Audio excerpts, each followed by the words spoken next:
ನಮಸ್ಕಾರ. ಎಲ್ಲರೂ ದಯವಿಟ್ಟು ಆಸೀನರಾಗಬೇಕು ಅಂತ ಕೇಳ್ಕೊತೀನಿ.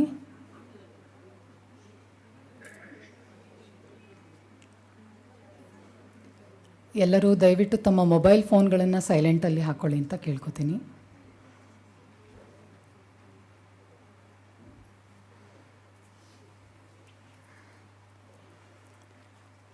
ಈ ದಿನದ ಕಾರ್ಯಕ್ರಮಕ್ಕೆ ನಮ್ಮ ಕರೆಯನ್ನು ಮನ್ನಿಸಿ ಬಂದ ಎಲ್ಲ ಸಹೃದಯರಿಗೆ ನನ್ನ ಹಾಗೂ ನನ್ನ ಕುಟುಂಬದ ವತಿಯಿಂದ ಧನ್ಯವಾದಗಳು. ನನ್ನ ಪೂಜ್ಯ ತಂದೆಯವರ ಜೊತೆ ಒಡನಾಡಿದವರಿಗೆ ಎಲ್ಲರಿಗೂ ಗೊತ್ತಿರೋ ಹಾಗೆ ಅವರಿಗೆ DVG ಅವರ ಮೇಲೆ ಬಹಳವಾದ ನಂಬಿಕೆ, ಗೌರವ ಹಾಗೂ ಭಕ್ತಿ ಇತ್ತು. DVG ಅವರ ಸುಮಾರು ಎಲ್ಲ ರಚನೆಗಳನ್ನು ಅವರು ತುಂಬ ಓದ್ಕೊಂಡಿದ್ದರು ಹಾಗೂ ಮೆಚ್ಚಿಕೊಂಡಿದ್ದರು. ಇದು ಬಹುಶಃ ಅವರ ಮನಸ್ಸಿನ ಆಸೆಯೋ ಅಥವಾ DVG ಅವರದೇ ಆಶೀರ್ವಾದವೋ ಏನೋ, ಇಂದಿನ ಈ ನಮ್ಮ ಕಾರ್ಯಕ್ರಮ DVG ಸಭಾಂಗಣದಲ್ಲೇ ಹಮ್ಮಿಕೊಳ್ಳುವಂಥ ಸುಯೋಗ ನಮಗೆ ದೊರೆತಿದೆ. DVG ಅವರ ಉತ್ಕೃಷ್ಟವಾದ ವನಸುಮ ಎಂಬ ಗೀತೆಯಿಂದ ಇಂದಿನ ಕಾರ್ಯಕ್ರಮವನ್ನು ಪ್ರಾರಂಭಿಸೋಣ. ಸಂಗೀತ ಸಂಯೋಜನೆ ನನ್ನ ಪೂಜ್ಯ ಗುರುಗಳಾದ ಶ್ರೀ ಶಂಕರ್ ಶಾನ್ಭಾಗ್ರವರು ಮಾಡಿದ್ದಾರೆ. ಇದನ್ನು ಹಾಡಲಿಕ್ಕೆ ನನ್ನ ಅಣ್ಣ ಕಶ್ಯಪ್ನ ಕರಿತೀನಿ.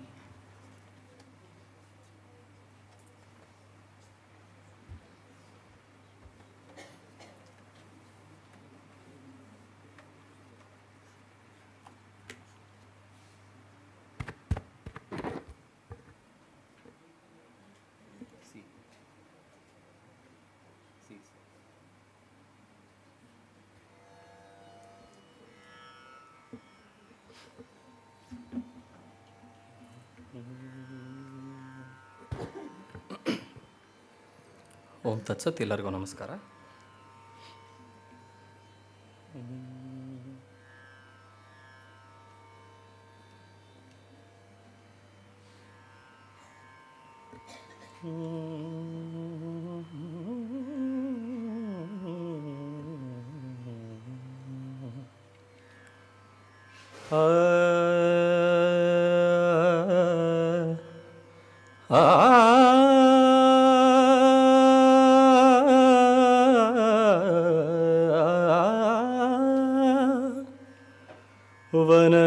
ವನಸುಮದೋಲೆನ್ನ ಜೀವನವು ವಿಕಸಿಸುವಂತೆ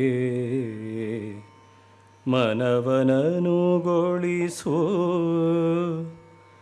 ಗುರುವೇ ಹೇ ದೇವಾ.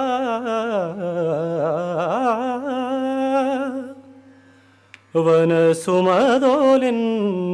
ಜೀವನವು ವಿಕಸಿಸುವಂತೆ ಮನವನನುಗೊಳಿಸು ಗುರುವೇ ಹೇ ದೇವಾ. ಜನಕ್ಕೆ ಸಂತಸವೀವ ಘನನು ನಾನೆಂದೆಂಬ ಎಣಿಕೆ ತೋರದೆ ಜಗದ ಪೊಗಳಿಕೆಗೆ ಬಾಯಿ ಬಿಡದೆ ವನಸುಮದೋಲೆನ್ನ ಜೀವನವು ವಿಕಸಿಸುವಂತೆ ಮನವನನುಗೊಳಿಸು ಗುರುವೇ ಹೇ ದೇವಾ. ಕಾನನದಿ ಮಲ್ಲಿಗೆಯು ಮೌನದಿಂ ಬಿರಿದು ನಿಜ ಸೌರಭವ ಸೂಸೀನಲವಿಂ.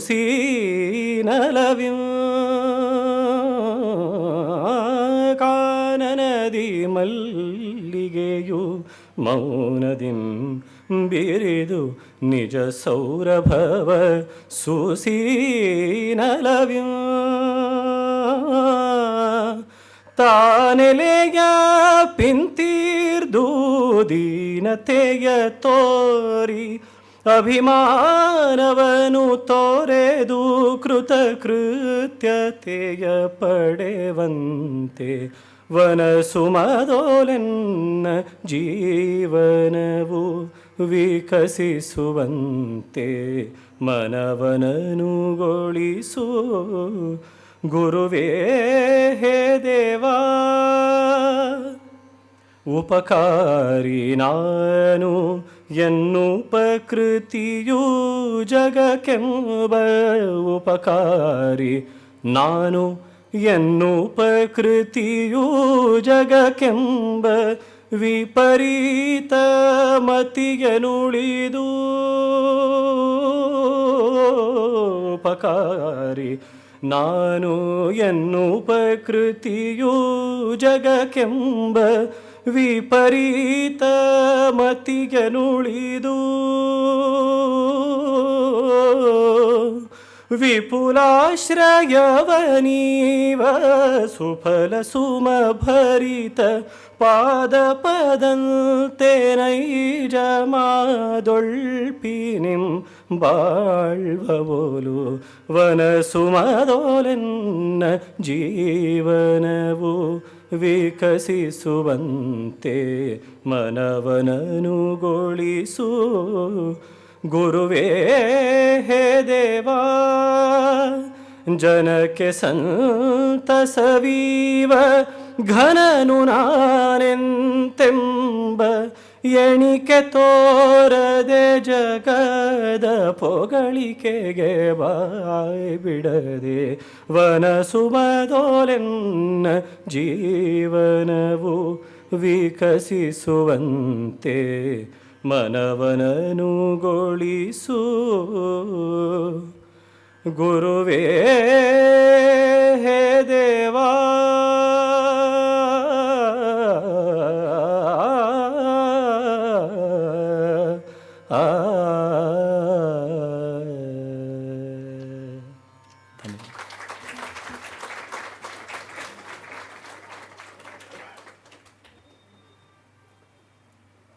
ಧನ್ಯವಾದಗಳು. ಈಗ ಜಿ ನರಹರಿಯವರ ವೃತ್ತಿ ಜೀವನವನ್ನು ಕುರಿತು ಒಂದು ಸಣ್ಣ ವಿಡಿಯೋವನ್ನು ತೋರಿಸಲಾಗುತ್ತೆ.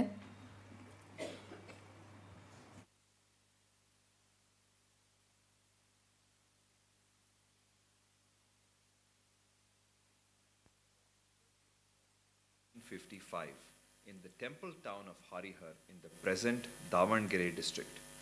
Of the 11 children of G. Shivappa Nayak and Shantabai, Narahari was born as the 8th son. The death of his father in 1962 left the family in utter poverty. Narahari was raised by his mother and his elder brothers, of them Jagannath Nayak, G. Chandrashekhar and G. Padmanabh played a pivotal role in his upbringing. They were between the ages of 17 to 22 when they took up the responsibility of the entire family. Narahari completed his early education in Harihar and LLB from S.J. Renukacharya Law College, Bengaluru. He started practice at Hassan in 1978. After working as a junior for a brief period, he started his independent practice in 1980. Narahari had garnered one side of civil litigation at Hassan by 1989. When he became a judge, he had more than 15 juniors to whom he distributed more than 1,500 files of his clients. Since childhood, Narahari was well known as a singer. He was trained in Hindustani classical music and gave several performances. On 1st February 1993, Narahari was appointed as the district and sessions judge at Bengaluru. He worked in the Mayo Hall unit of the civil court. Within a short span of time, he earned a good name with the members of the bar at Bengaluru. In 1996, Narahari was appointed as the first additional district and sessions judge at Mysore. And 3 years later, he was promoted as the principal district and sessions judge of Kolar. In the year 2002, he was transferred to Belgaum as the principal district and sessions judge, and a year later to Bidar. Wherever he worked, he earned fame as a fine judge and as an able administrator. In 1995, when he was just 40, Narahari suffered a paralytic stroke that rendered the left half of his body completely immobile. After a brief treatment and with sheer willpower, he was able to return to work in 3 months. However, his left hand remained inactive throughout his life. The paralytic stroke also impacted his voice, and this practically ended his singing. We are playing a small segment of a song composed by his wife and brother-in-law and sung by him a year after he had recouped from his illness.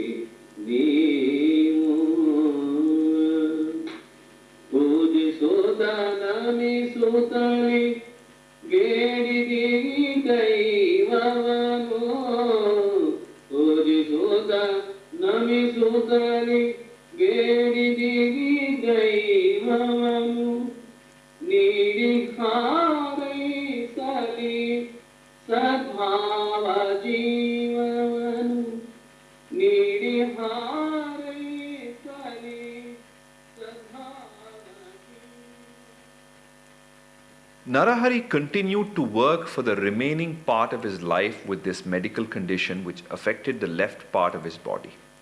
Narahari's salient accomplishments during his stint as the principal district and sessions judge can be broadly divided into administrative innovation and educational activity. Of the various administrative innovations, the following are noteworthy. Construction of new courts as well as the renovation in the courts of Kolar, Gauri Bidanur, Mulabagal, Srinivasapura, Belagaum, Gokak and Bidar. Cleanliness in the court premises. Upgradation of library for both judges and lawyers. Computerization of courts. His work at Bidar ensured that it was the second fastest district to be completely computerized, next only to Bangalore. Strict discipline for the court staff. Brought in transparency at work. And reforms in jails. Some of the educational and intellectual activities he undertook were the following. Weekly and monthly training to colleagues and junior judges. Encouraged and permitted numerous court staff to take up LLB for advancement in their careers. He organized several conferences aiming at bettering the district judiciary. Some of these were the district judicial conferences. The Mysore Kolar Inter-District Conference was hailed as one of the best conferences during those days. He organized workshops for the process servers, bailiffs, chief ministerial and chief administrative officers. As an outcome of this conference, he wrote a book titled Process Sibbandigondu Kaipidi. Conferences with police, public prosecutors, the district commissioner, doctors or district surgeons, and judges. Organized workshops and conferences for judges, revenue officers, assistant and district commissioners. Organized conferences and workshops for various government departments such as RTO, survey department, municipal corporation, and so forth, along with judicial officers.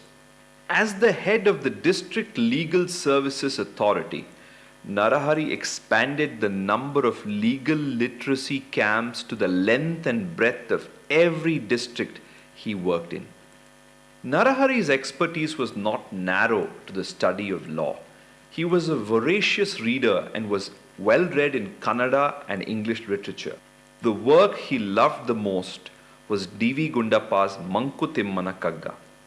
In 2002, Narahari was promoted to the super time scale district judge and was due for elevation to the High Court at his age of 48.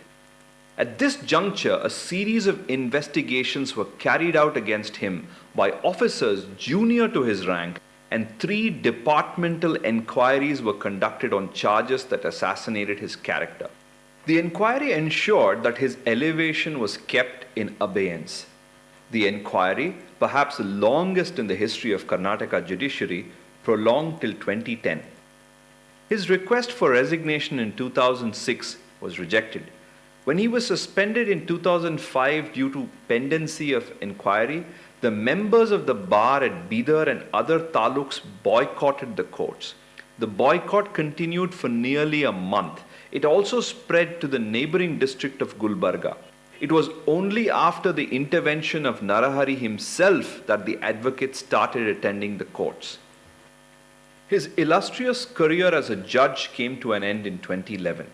After the final order in 2011, Narahari was even restrained from practicing as a lawyer for a further 2 years. He remained unfazed despite the professional catastrophe that he faced after rendering yeoman service to the institution.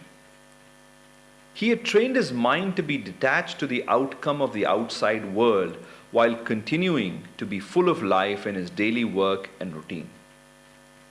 He co-founded Agra Legal along with Kashyap Nayak and Vivek BR in 2011.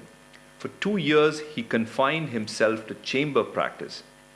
He started appearing in the high courts and city civil courts at Bangalore from 2013, and from then, there was no looking back. The seed he had sowed in 2011 has now grown as a fruit-bearing tree. In 2014, he was diagnosed with genetic interstitial lung disease. After battling the disease for a few weeks, he breathed his last on November 16th, 2014. 2024 marks the 10th death anniversary of Narahari. We are happy to be bringing out a commemorative volume on the life and legacy of Narahari titled Swadharma Yogi, in which many noted individuals as well as family members have shared their experiences.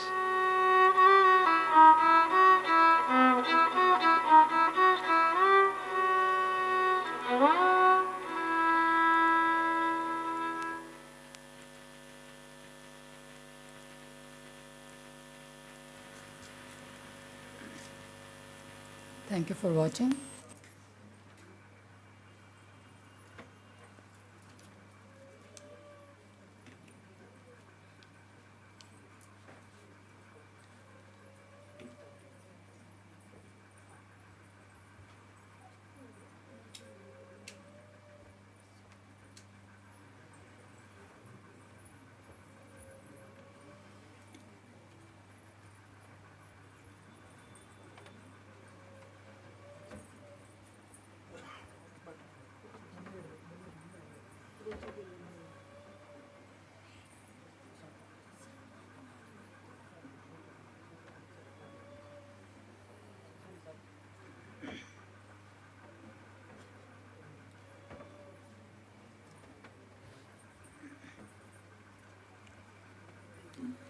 ಇಂದಿನ ಕಾರ್ಯಕ್ರಮಕ್ಕೆ ಮುಖ್ಯ ಅತಿಥಿಗಳಾಗಿ ಮಾನ್ಯ ನ್ಯಾಯಮೂರ್ತಿ justice Shri A V Chandrashekar ಅವರು ಆಗಮಿಸಿದ್ದಾರೆ ಮತ್ತು ಅಧ್ಯಕ್ಷರಾಗಿ ಶತಾವಧಾನಿ ಡಾಕ್ಟರ್ ಗಣೇಶ್ ಅವರು ಆಗಮಿಸಿದ್ದಾರೆ. ಗಣ್ಯರಿಬ್ಬರು ವೇದಿಕೆಗೆ ಬಂದು ಆಸನವನ್ನು ಅಲಂಕರಿಸಬೇಕು ಅಂತ ಕೋರುತ್ತೇನೆ.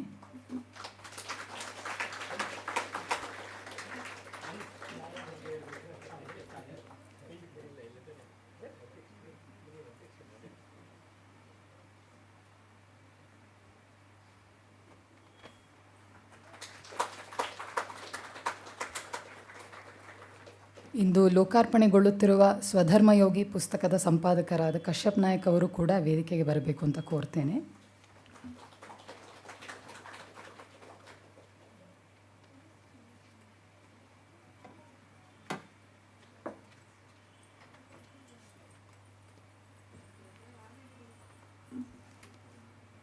ಈಗ ಶ್ರೀ ವಿವೇಕ್ ರಾಮಕೃಷ್ಣ ಅವರು ಸ್ವಾಗತ ಭಾಷಣವನ್ನು ಮಾಡಬೇಕು ಅಂತ ಕೇಳ್ಕೊತೀನಿ.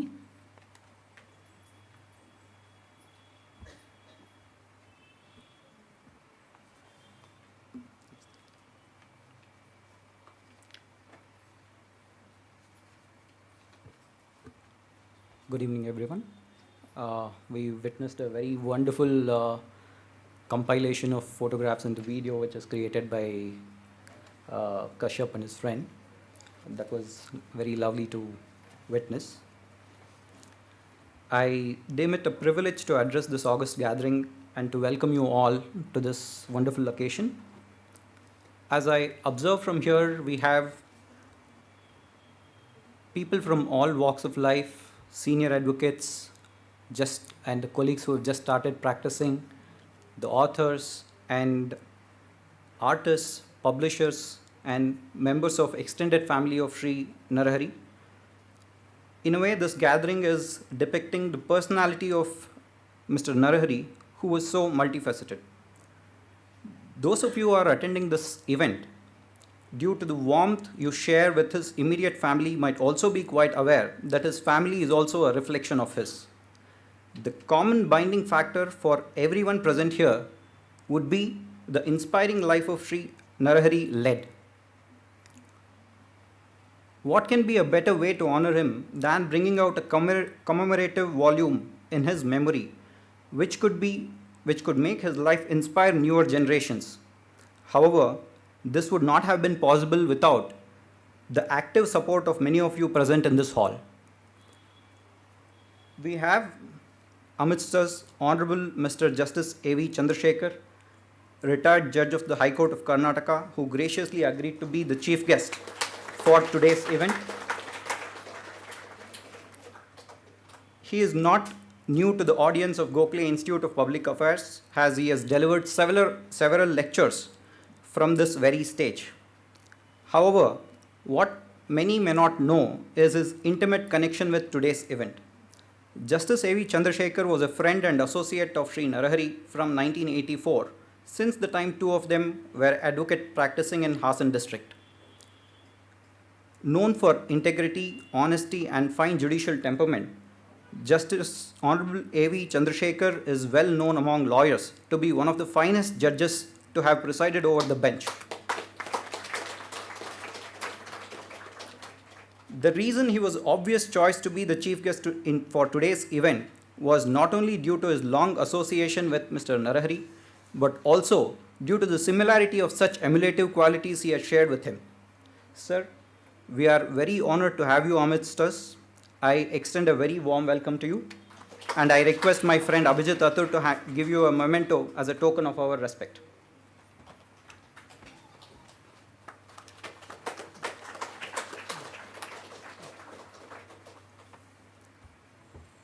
Again, we have a great scholar, poet, polymath, Shatavadhani, Dr. R. Ganesh with us, who has consented to preside over today's event. He is a man of many words, and I dare make any effort to introduce him in his second home. I can only say that it is our good fortune that we are associated with him. His presence today has only enhanced the worthiness of the book to be released. Sir, I extend my very warm welcome to you. I request my friend Mithun to give him a memento as token of our appreciation.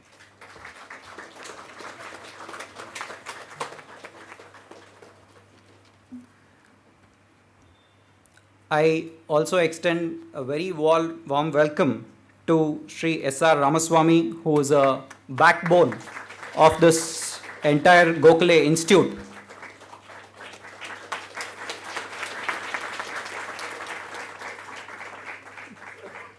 Thank you very much for being here today, sir.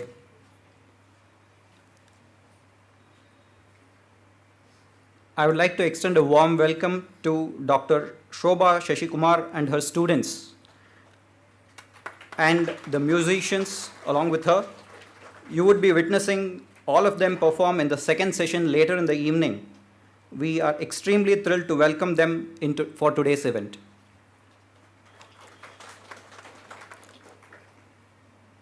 I also take this opportunity to especially welcome Sri PS Rajgopal, Senior Advocate of Karnataka High Court, who was a friend and a pillar of support to Sri Narahari in the last decade of his life. Thank you very much for being here today, sir. I welcome all the authors who have written fine articles for the book Swadharma Yogi that paints the picture of Narahari. A warm welcome to honorable judges, senior advocates, colleagues, friends of Narahari, his juniors and his associates, artists and scholars present here. I also welcome the members of Gokhale Institute and the family members of Mr. Narahari. A very warm welcome to all of you. Let's begin the event by releasing the book. Vaishnavi, please.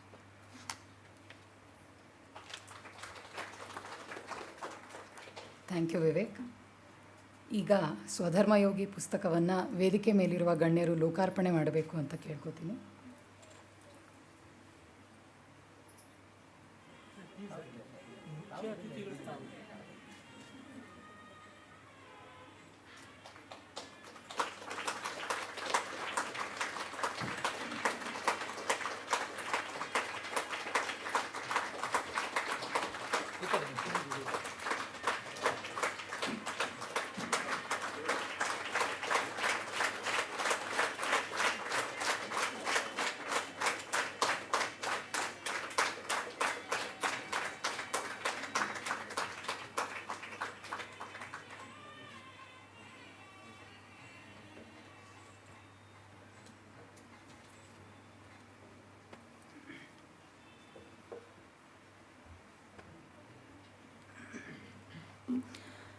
ನನ್ನ ತಂದೆಯವರ ಜೊತೆ ಒಡನಾಡಿದ ಹಲವರು ಅವರ ಬಗ್ಗೆ ಈ ಪುಸ್ತಕದಲ್ಲಿ ಲೇಖನವನ್ನು ಬರೆದಿದ್ದಾರೆ.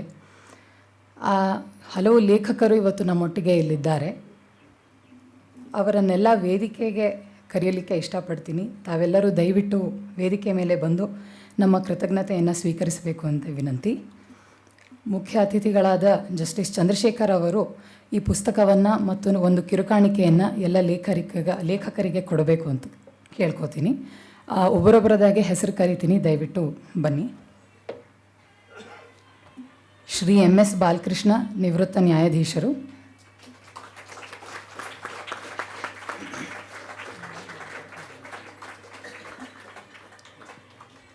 ಶ್ರೀ ಅಶೋಕ್ L ಪೂಜಾರ್, ನಿವೃತ್ತ ನ್ಯಾಯಾಧೀಶರು.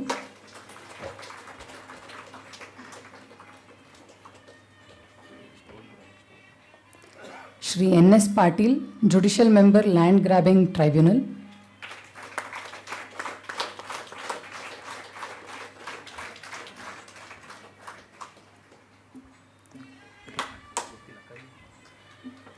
Shri Bhringesh, principal district and sessions judge, Mandya. Shri HA Mohan, district judge, city civil court and CBI special court. Shri Sarfaraz Hussain Kittur, senior civil judge, Karnataka judicial academy. Shri Hanumanthappa Vellapure.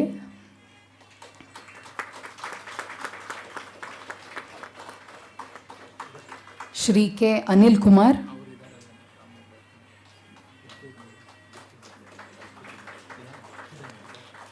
Shri G Prakash.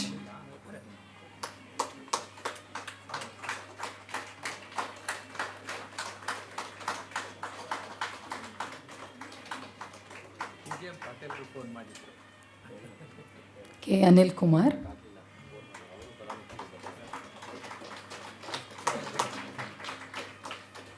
Shri G Prakash.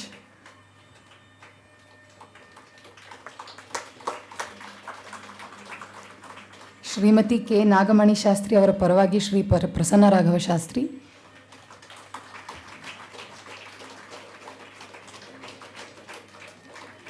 Shrimati ವಾಣಿ ಅನೂರ್.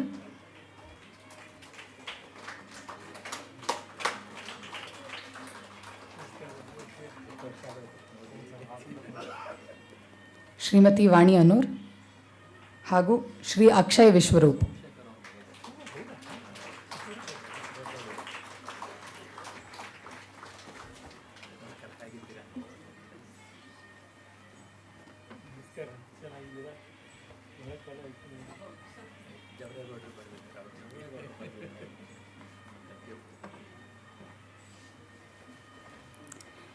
ಎಲ್ಲ ಲೇಖಕರಿಗೂ ಧನ್ಯವಾದಗಳು. R ಚಂದ್ರಶೇಖರ್, ನಿವೃತ್ತ ನ್ಯಾಯಾಧೀಶರು.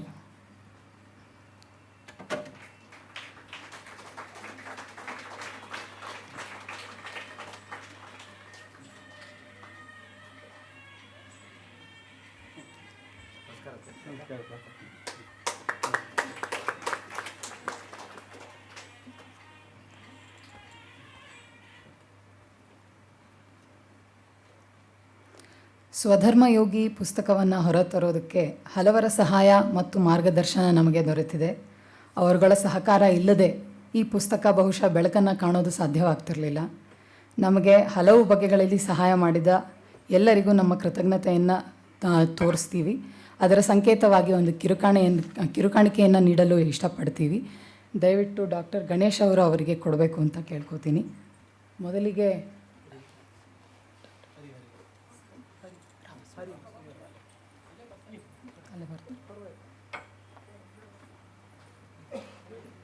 ಡಾಕ್ಟರ್ SR ರಾಮಸ್ವಾಮಿ ಅವರಿಗೆ,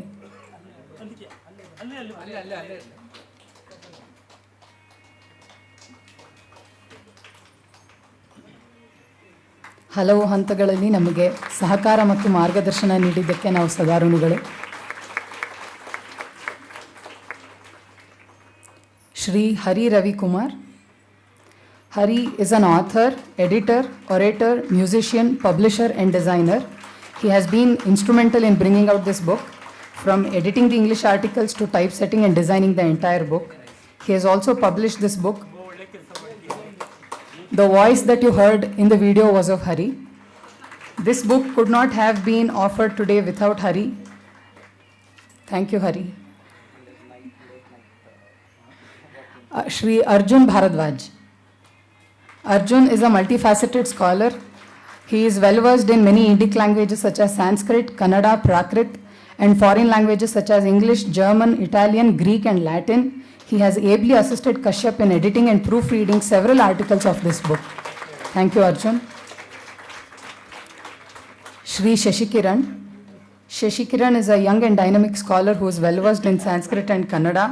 He is an author of several books, from literature to grammar to pen portraits to technical subjects. He has also assisted us in proofreading several articles in this book and has assisted us immensely in today's event. He is also one of the executive members, committee members of Gokhale Institute of Public Affairs. Thank you, Shashi.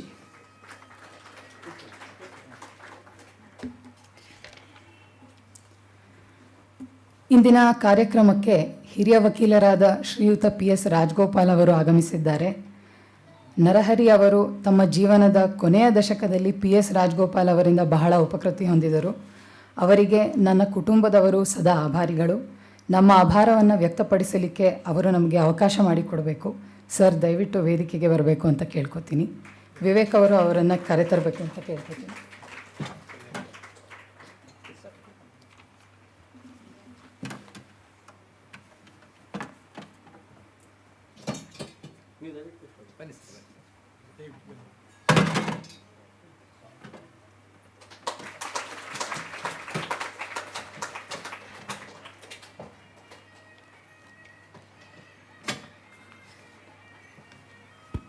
Respected ladies and gentlemen, it's our privilege to have with us Senior Advocate Shri PS Rajgopal today.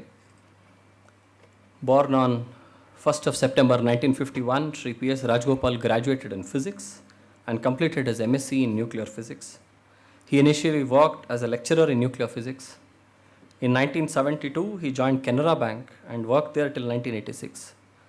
He is a certified associate of Indian Institute of Bankers. He left the services of the bank in 1986 and started his practice as an advocate in 1987. His practice areas extend to several branches of law. He specializes in service laws, labor law, administrative laws, banking laws, constitutional laws, educational laws, commercial laws, land acquisition and town planning laws. From representing the state of Karnataka to various other institutions, he has appeared in a plethora of cases before the Honorable High Court of Karnataka. In 2008, he was designated as a senior counsel from the Honorable High Court of Karnataka. There are hardly any matters of importance in service law in our High Court in which Shri PS Rajgopal is not advancing his arguments. His contribution to several laws, especially service law and administrative law, has been immense, and we feel extremely privileged to be honoring him today. His connection with today's event is even more immense. At a time when many were up against G. Narahari and most cared less to guard him, Shri PS Rajgopal came to his rescue. He not only represented Narahari before the inquiry committee, but also continued to represent him before the High Court even after Narahari's death with the same commitment. His proximity and friendship, even with some of the judges, did not hold any value when he was objectively arguing the case.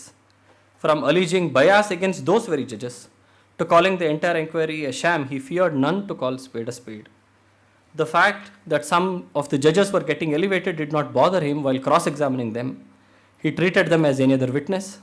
Of course, all those persons are now long retired or dead. But the work of Sri Rajgopal serves as a guiding light to many. The principled man that he is, he fought Narahari's case on principles without demanding a single penny. His tribe is sharply declining in the present days, and it is only our duty as a conscious society to recognize such a man and his work. What better day than today, and what better venue than this, and what better men than Shatavadhani Dr. R. Ganesh and Justice A.V. Chandrashekhar to felicitate him and show our gratitude and respect. It was also difficult for me to convince him to get felicitated today, but I am glad he is with us. He shares the same warmth with us as he had shared with my father. I now request Shatavadhani Dr. R. Ganesh and Justice A.V. Chandrashekhar to kindly felicitate Sri PS Rajgopal.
Thank you sir.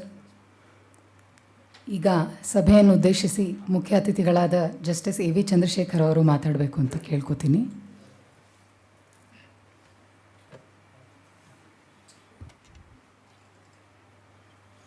ಈ ದಿನದ ಅರ್ಥಪೂರ್ಣವಾದಂಥ ಒಂದು ಕಾರ್ಯಕ್ರಮದಲ್ಲಿ ಅಧ್ಯಕ್ಷತೆ ವಹಿಸಿರ್ತಕ್ಕಂಥ ಭಾರತ ಕಂಡ ಬಹುದೊಡ್ಡ ವಿದ್ವಾಂಸರಲ್ಲಿ ಒಬ್ಬರಾದಂಥ ಶತಾವಧಾನಿ ಗಣೇಶ್ರವರೇ, ಮಂಕುತಿಮ್ಮನ ಕಗ್ಗ ಅಂತಹ ಅನೇಕ ಚಾರಿತ್ರಿಕ ಪುಸ್ತಕಗಳನ್ನು ಮಂಕುತಿಮ್ಮನ ಕಗ್ಗ ರಚಿಸಿದಂಥ ಡಿ ವಿ ಜಿಯವರ ಕಣ್ಣು ಕಿವಿಗಳಾಗಿ 4 ದಶಕಗಳಿಂದ ಅವರೊಡನೆ ಇದ್ದಂಥ ನಾಡೋಜ ರಾಮಸ್ವಾಮಿಯವರೇ, ಹಿರಿಯ ನ್ಯಾಯವಾದಿಗಳಾದಂಥ ಪಿ ಎಸ್ ರಾಜಗೋಪಾಲ್ರವರೇ, ಶ್ರೀರಂಗಾರವರೇ, ಧ್ಯಾನ್ ಚಿನ್ನಪ್ಪರವರೇ, ವಕೀಲ ಮಿತ್ರರೇ, ನರಹರಿಯವರ ಜೊತೆ ಹೆಗಲಿಗೆ ಹೆಗಲು ಕೊಟ್ಟು ಕೆಲಸ ಮಾಡಿದಂಥ ಜಿಲ್ಲಾ ನ್ಯಾಯಾಧೀಶರು ಮತ್ತು ಇತರ ನ್ಯಾಯಾಧೀಶರಾದಂಥ ಬಾಲಕೃಷ್ಣರವರೇ, ಎಲ್ ಪೂಜಾರವರೇ, ಚಿದಾನಂದ್ ಅವರೇ, ಎನ್ ಎಸ್ ಪಾಟೀಲ್ರೇ ಮತ್ತು ಮತ್ತೋರ್ವ ಹಿರಿಯ ವಕೀಲರಾದಂಥ ನರಗುಂದ್ ಅವರೇ, ನರಹರಿಯ ಕುಟುಂಬದ ವಿಶಾಲ ಕುಟುಂಬದ ಗೌರವಾನ್ವಿತ ಸದಸ್ಯರೇ, ಆಹ್ವಾನಿತರೆ. 15 ನಿಮಿಷ ಕೊಟ್ಟಿದ್ದಾರೆ ಅವರು. ಅಷ್ಟು ಮಾತಾಡೋಕ್ಕೆ ಅವಕಾಶ ಇಲ್ಲ, ಯಾಕೆಂದರೆ ವಿಡಿಯೋನಲ್ಲಿ ಎಲ್ಲ ಹೇಳಿಬಿಟ್ಟಿದ್ದಾರೆ. ಅವ್ರ ಬಗ್ಗೆ ಏನು ಹೇಳಬೇಕೋ ಅದೆಲ್ಲ ಹೇಳಾಗಿದೆ. ಆದರೆ ಈ ಎವಿಡೆನ್ಸ್ ಆ್ಯಕ್ಟ್ ಅಂತ, ಈಗ ಸಾಕ್ಷಿ ಅಧಿನಿಯಮ ಅಂತಾಗಿದೆ, ಅದರಲ್ಲಿ ಒಂದು ಪ್ರೈಮರಿ ಎವಿಡೆನ್ಸ್ ಅಂತ ಉಂಟು, ಒಂದು ಸೆಕೆಂಡ್ರಿ ಎವಿಡೆನ್ಸ್ ಅಂತ ಉಂಟು. ನಾನು ಪ್ರೈಮರಿ ಎವಿಡೆನ್ಸಿನ ಒಂದು ಭಾಗ, ಯಾಕೆಂದರೆ ನಾನು ಅವರು ಒಟ್ಟಿಗೆ ಹಾಸನ ಜಿಲ್ಲೆಯಲ್ಲಿ ವಕೀಲರಾಗಿ ಕೆಲಸ ಮಾಡಿದ್ವಿ. ಅವರು 93ರಲ್ಲಿ ನ್ಯಾಯಾಧೀಶರಾದರು, ಜಿಲ್ಲಾ ನ್ಯಾಯಾಧೀಶರಾದರು. ನಾನು 96ರಲ್ಲಾದೆ. ನಾವು ಒಟ್ಟಿಗೆ ಸ್ವಲ್ಪ ವರ್ಷ ಬೆಂಗಳೂರಿನಲ್ಲಿ ಕೆಲಸ ಮಾಡಿದ್ವಿ. ಅವ್ರು ಬೇರೆ ಕಡೆ ಕೆಲಸ ಮಾಡ್ತಿದ್ರು, ನಿರಂತರ ಸಂಪರ್ಕದಲ್ಲಿದ್ವಿ. ನನ್ನನ್ನು ಅವರು ಚಂದ್ರು ಅಂತ ಕರೆಯೋರು, ನಾನು ಹರಿ ಅಂತ ಕರೀತಾ ಇದ್ದೆ. ಎಲ್ಲರೂ ಅವ್ರನ್ನ ಹರಿ ಅಂತಲೇ ಕರೀತಾಯಿದ್ರು. ಅವ್ರನ್ನ ನಾನು ಬಹಳ ಹತ್ತಿರದಿಂದ ಬಲ್ಲೆ, ಅವರ ಕುಟುಂಬವನ್ನು ಬಲ್ಲೆ. ಅವರ ದೊಡ್ಡ ಅಣ್ಣನಾದಂಥ ಅವರ ಕುಟುಂಬದ ಬಹಳ ದೊಡ್ಡ ವ್ಯಕ್ತಿಯಾದಂಥ ಪದ್ಮನಾಭ ಅವ್ರನ್ನ ಬಲ್ಲೆ, ಸೋಮಶೇಖರ್ ಸೋಮಣ್ಣ ಅವ್ರನ್ನ ಬಲ್ಲೆ. ಉಳಿದವ್ರ ಬಗ್ಗೆ ಹೆಚ್ಚಿಗೆ ನನಗೆ ಪರಿಚಯ ಇರಲಿಲ್ಲ. ಆದರೆ ನನಗೆ ನರಹರಿಯವರ ಧರ್ಮಪತ್ನಿಯವರಾದಂಥ ಅಪರ್ಣಾರವರು ನಮಗೆ ಭಾಳ ಮನೆಯ ಒಂದು ಭಾಗವಾಗಿದ್ದಂಥ ಒಬ್ಬರು ವ್ಯಕ್ತಿ. ನರಹರಿಯವರು ನಾನು ಅವರು ಸಮಕಾಲೀನರು, ನಮಗೂ ಅವ್ರಿಗೂ ಹೆಚ್ಚಿನ ವ್ಯತ್ಯಾಸ ಏನಿಲ್ಲ ವಯಸ್ಸಿನಲ್ಲಿ, ಸಮಕಾಲೀನರನ್ನೇ, ಕಾಂಟೆಂಪರರೀಸು. ನಾನು 84ರಲ್ಲಿ ಪ್ರಾರಂಭ ಮಾಡಿದೆ. ಅಷ್ಟೊತ್ತಾಗಲೇ ಅವರು 5-6 ವರ್ಷ ಆಗೋಗಿತ್ತು. ಅವರು ಹಾಸನದವರೇನಲ್ಲ, ಹಾಸನದ ನೀರು ಕುಡಿದವರೇನಲ್ಲ. ಕಷ್ಟ ಹಾಸನದಲ್ಲಿ ಒಂದು ಉತ್ತಮವಾದ ವಕೀಲರಾಗಿ ಅಲ್ಲಿ ಒಳ್ಳೆಯ ಪ್ರಾಕ್ಟೀಸನ್ನು ಬೆಳೆಸ್ಕೋಬೇಕಾದ್ರೆ ಅವರು ನರಹರಿ ಮೂಲತಃ ಹರಿಹರದವರು. ಅವರ ಅಣ್ಣ ಅಲ್ಲಿ ಪಾಲಿಟೆಕ್ನಿಕ್ ಕಾಲೇಜಿನಲ್ಲಿ ಅವರು ಪ್ರೊಫೆಸರ್ ಆಗಿದ್ದರು. ಆವಾಗ ಅವ್ರ ಜೊತೆ ಬಂದಿದ್ದರು. ಒಟ್ಟಿಗೆ ಇವ್ರಿಗೂ ಮದುವೆ ಆಗಿತ್ತು. ಒಟ್ಟಿಗೆ ಅಣ್ಣ ತಮ್ಮದ್ರು ಬಹಳ ಅನ್ಯೋನ್ಯವಾಗಿ ಭಾಳ ವರ್ಷಗಳ ಜೊತೆ ಇದ್ವಿ. ನಾನು ಪ್ರತಿ ಬುಧವಾರ ಅರಕಲಗೂಡಿನಿಂದ ಹಾಸನಕ್ಕೆ ಹೋಗುವೆ. ನಾನೇನು ಪ್ರಾಕ್ಟೀಸ್ ಮಾಡ್ತಾಯಿದ್ದದ್ದು ಮ್ಯಾಜಿಸ್ಟ್ರೇಟ್ ಮುನ್ಸಿಫ್ ಕೋರ್ಟಲ್ಲಿ. ವಾರಕ್ಕೆ ಒಂದು ದಿವಸ ನಾನು ಸೆಷನ್ಸ್ ಕೋರ್ಟಿಗೆ ಹೋಗುವೆ. ಆಗ ಮರ್ಯಾದಲ್ಲೇ ನನ್ನ ಮನೆಗೆ ಕರ್ಕೊಂಡು ಹೋಗೋರು. ಇಲ್ಲ ಆಗಲಿಲ್ಲ ಅಂದರೆ ಎಲ್ಲಾದರೂ ಹೋಟ್ಲಲ್ಲಿ ಒಂದು ಜೊತೆ ಕಾಫಿ ಕುಡಿಬೇಕಾಗಿತ್ತು. ಅವ್ರ ಕಲೀಗನ್ನು ಕರ್ಕೊಂಡು ಹೋಗೋರು. ಅವ್ರ ಜೊತೆ BC ನಟರಾಜ್ ಅಂತ ನನಗೆ ಭಾಳ ಬೇಕಾದವರು, ಅವರು ಕೂಡ 1-1.5 ವರ್ಷದ ಹಿಂದೆ ತೀರಿ ಹೋಗಿಬಿಟ್ರು. ನಾನು ಬಹಳ ವಿಶ್ವಾಸಿಗಳು. ಅವರ ಕಲೀಗಾಗಿದ್ದರು. ಹೀಗಾಗಿ ಅವರ ಬಾಂಧವ್ಯ ಅದರ ಕಡೆಯಿಂದನೂ ಹೆಚ್ಚಾಗಿ ಇರ್ತಾಯಿತ್ತು. ಅವರು ಒಂದು ಬಹಳ ವಿಶೇಷ ಅಂದರೆ ಹೊರಗಿನವರಾಗಿ ಬಂದರೂ ಕೂಡ ಭಾಳ ಕಷ್ಟಪಟ್ಟು ಕೆಲಸ ಮಾಡಿದರು. ಮತ್ತು ಇಡೀ 8 ತಾಲೂಕು ಹಾಸನ ಜಿಲ್ಲೆಯಲ್ಲಿ ಅಷ್ಟೊತ್ತಿಗೆ ಅವರು ಪ್ರಾರಂಭ ಮಾಡೋದಕ್ಕೆ 8 ತಾಲೂಕುಗಳಲ್ಲಿ ನ್ಯಾಯಾಲಯಗಳಲ್ಲಿ ಬಂದಿತ್ತು. ಒಂದಲ್ಲ ಒಂದು ಮೊಕದ್ದಮೆಯಲ್ಲಿ ಅವರು ಹಾಸನದಿಂದ ಹೋದದ್ದುಂಟು. ಹೀಗೆ ಅರಕಲಗೂಡಿಗೂ ಒಂದು 4-5 ಬಾರಿ ನಾನಿದ್ದಾಗ ಬಂದಿದ್ದರು. ನಾವು ಅವರು ಒಂದು 2-3 ಕೇಸ್ಗಳಲ್ಲಿ ಭಾಳ ತೀವ್ರವಾದಂಥ ಹೋರಾಟ ಮಾಡಿದ್ವಿ. ನನಗೆ ಒಂದು ಚೆನ್ನಾಗಿ ಜ್ಞಾಪಕ ಇದೆ. ಅದು ಮುನ್ಸಿಪಾಲಿಟಿಗೆ ಸಂಬಂಧಪಟ್ಟಂಥ ಅಂಗಡಿಗಳು ಹಾಕ್ಕೊಂಡಿದ್ದರು. ಅವ್ರನ್ನ ಎತ್ತಂಗಡಿ ಮಾಡಬೇಕು ಅಂತ ಮುನ್ಸಿಪಾಲ್ಟಿ ಪರವಾಗಿ ಇವರು, ನಾನು ಟೆನೆಂಟ್ಸ್ ಪರವಾಗಿ ಅಪಿಯರ್ ಆಗಿದೆ. ತುಂಬ ಚೆನ್ನಾಗಿ ಆರ್ಗ್ಯುಮೆಂಟ್ ಮಾಡಿದರು. ನನಗೆ ಅವತ್ತು ತಕ್ಷಣವೇ ರಿಪ್ಲೈ ಕೊಡಬಾರ್ದು, ಸಾಕಾಗೋದಿಲ್ಲ ಇವ್ರು ಹೇಳಿರೋದನ್ನ ಅಂತ ನನಗನ್ನಿಸ್ತು. ನಮ್ಗೆ ಸ್ವಲ್ಪ ಗಿವ್ ಮಿ ಸಮ್ ಟೈಮ್ ಅಂತ ಕೇಳಿದೆ. ಒಳ್ಳೆ ಜಡ್ಜರಿದ್ದರು, ಭಾಳ ಸಮಾಧಾನವಾಗಿ ಕೇಳುವಂಥ ಜಡ್ಜರಿದ್ದರು. ಈಗ ಕೆಲವರು ಹಿರಿಯ ನ್ಯಾಯವಾದಿಗಳು ಹೇಳ್ತಾರೆ ಅಂಥವ್ರು ಕಡಿಮೆ ಆಗಿಬಿಟ್ಟಿದ್ದಾರೆ ಅಂತ, ನಮಗೆ ಗೊತ್ತಿಲ್ಲ. ಆಮೇಲೆ ಕೊಟ್ಟರು ಪಾಪ. ನಾನು ಹುಡುಕಿ ILR 1985 ಪೇಜ್ 37700 ನಮ್ಮ ಮುಖ್ಯ ನ್ಯಾಯಮೂರ್ತಿಗಳಾಗಿ ನಿವೃತ್ತರಾದಂಥ ವೆಂಕಟಾಚಲಯ್ಯವರು ಬರೆದಿರ್ತಕ್ಕಂಥ ಒಂದು ಸಿಟಿ ಮುನ್ಸಿಪಲ್ ಕಾರ್ಪೊರೇಷನ್ ಕೇಸ್, ಯಾವುದೋ ಒಂದು ಕೇಸಲ್ಲಿ ತುಂಬ ಚೆನ್ನಾಗಿ ಬರೆದಿದ್ದಾರೆ. ಅದನ್ನು ಅವ್ರ ಮುಂದೆ ಆರ್ಗ್ಯೂ ಮಾಡಿದೆ. ಆಮೇಲೆ ಹೇಳಿದ್ರು, ನನಗೆ ಗೊತ್ತಿತ್ತು ನೀನು ಹುಡುಕೊಂಬರ್ತೀಯ, ನೋಡು ಇದನ್ನು ಕೊಟ್ಬಿಟ್ಟಿಯಲ್ಲ ಅಂತ ನರಹರಿ ಹಾಸ್ಯ ಮಾಡಿದರು. ನಮ್ಮಂತೆ ಆಯಿತು, ಬೇರೆ ಪ್ರಶ್ನೆ ಅದು.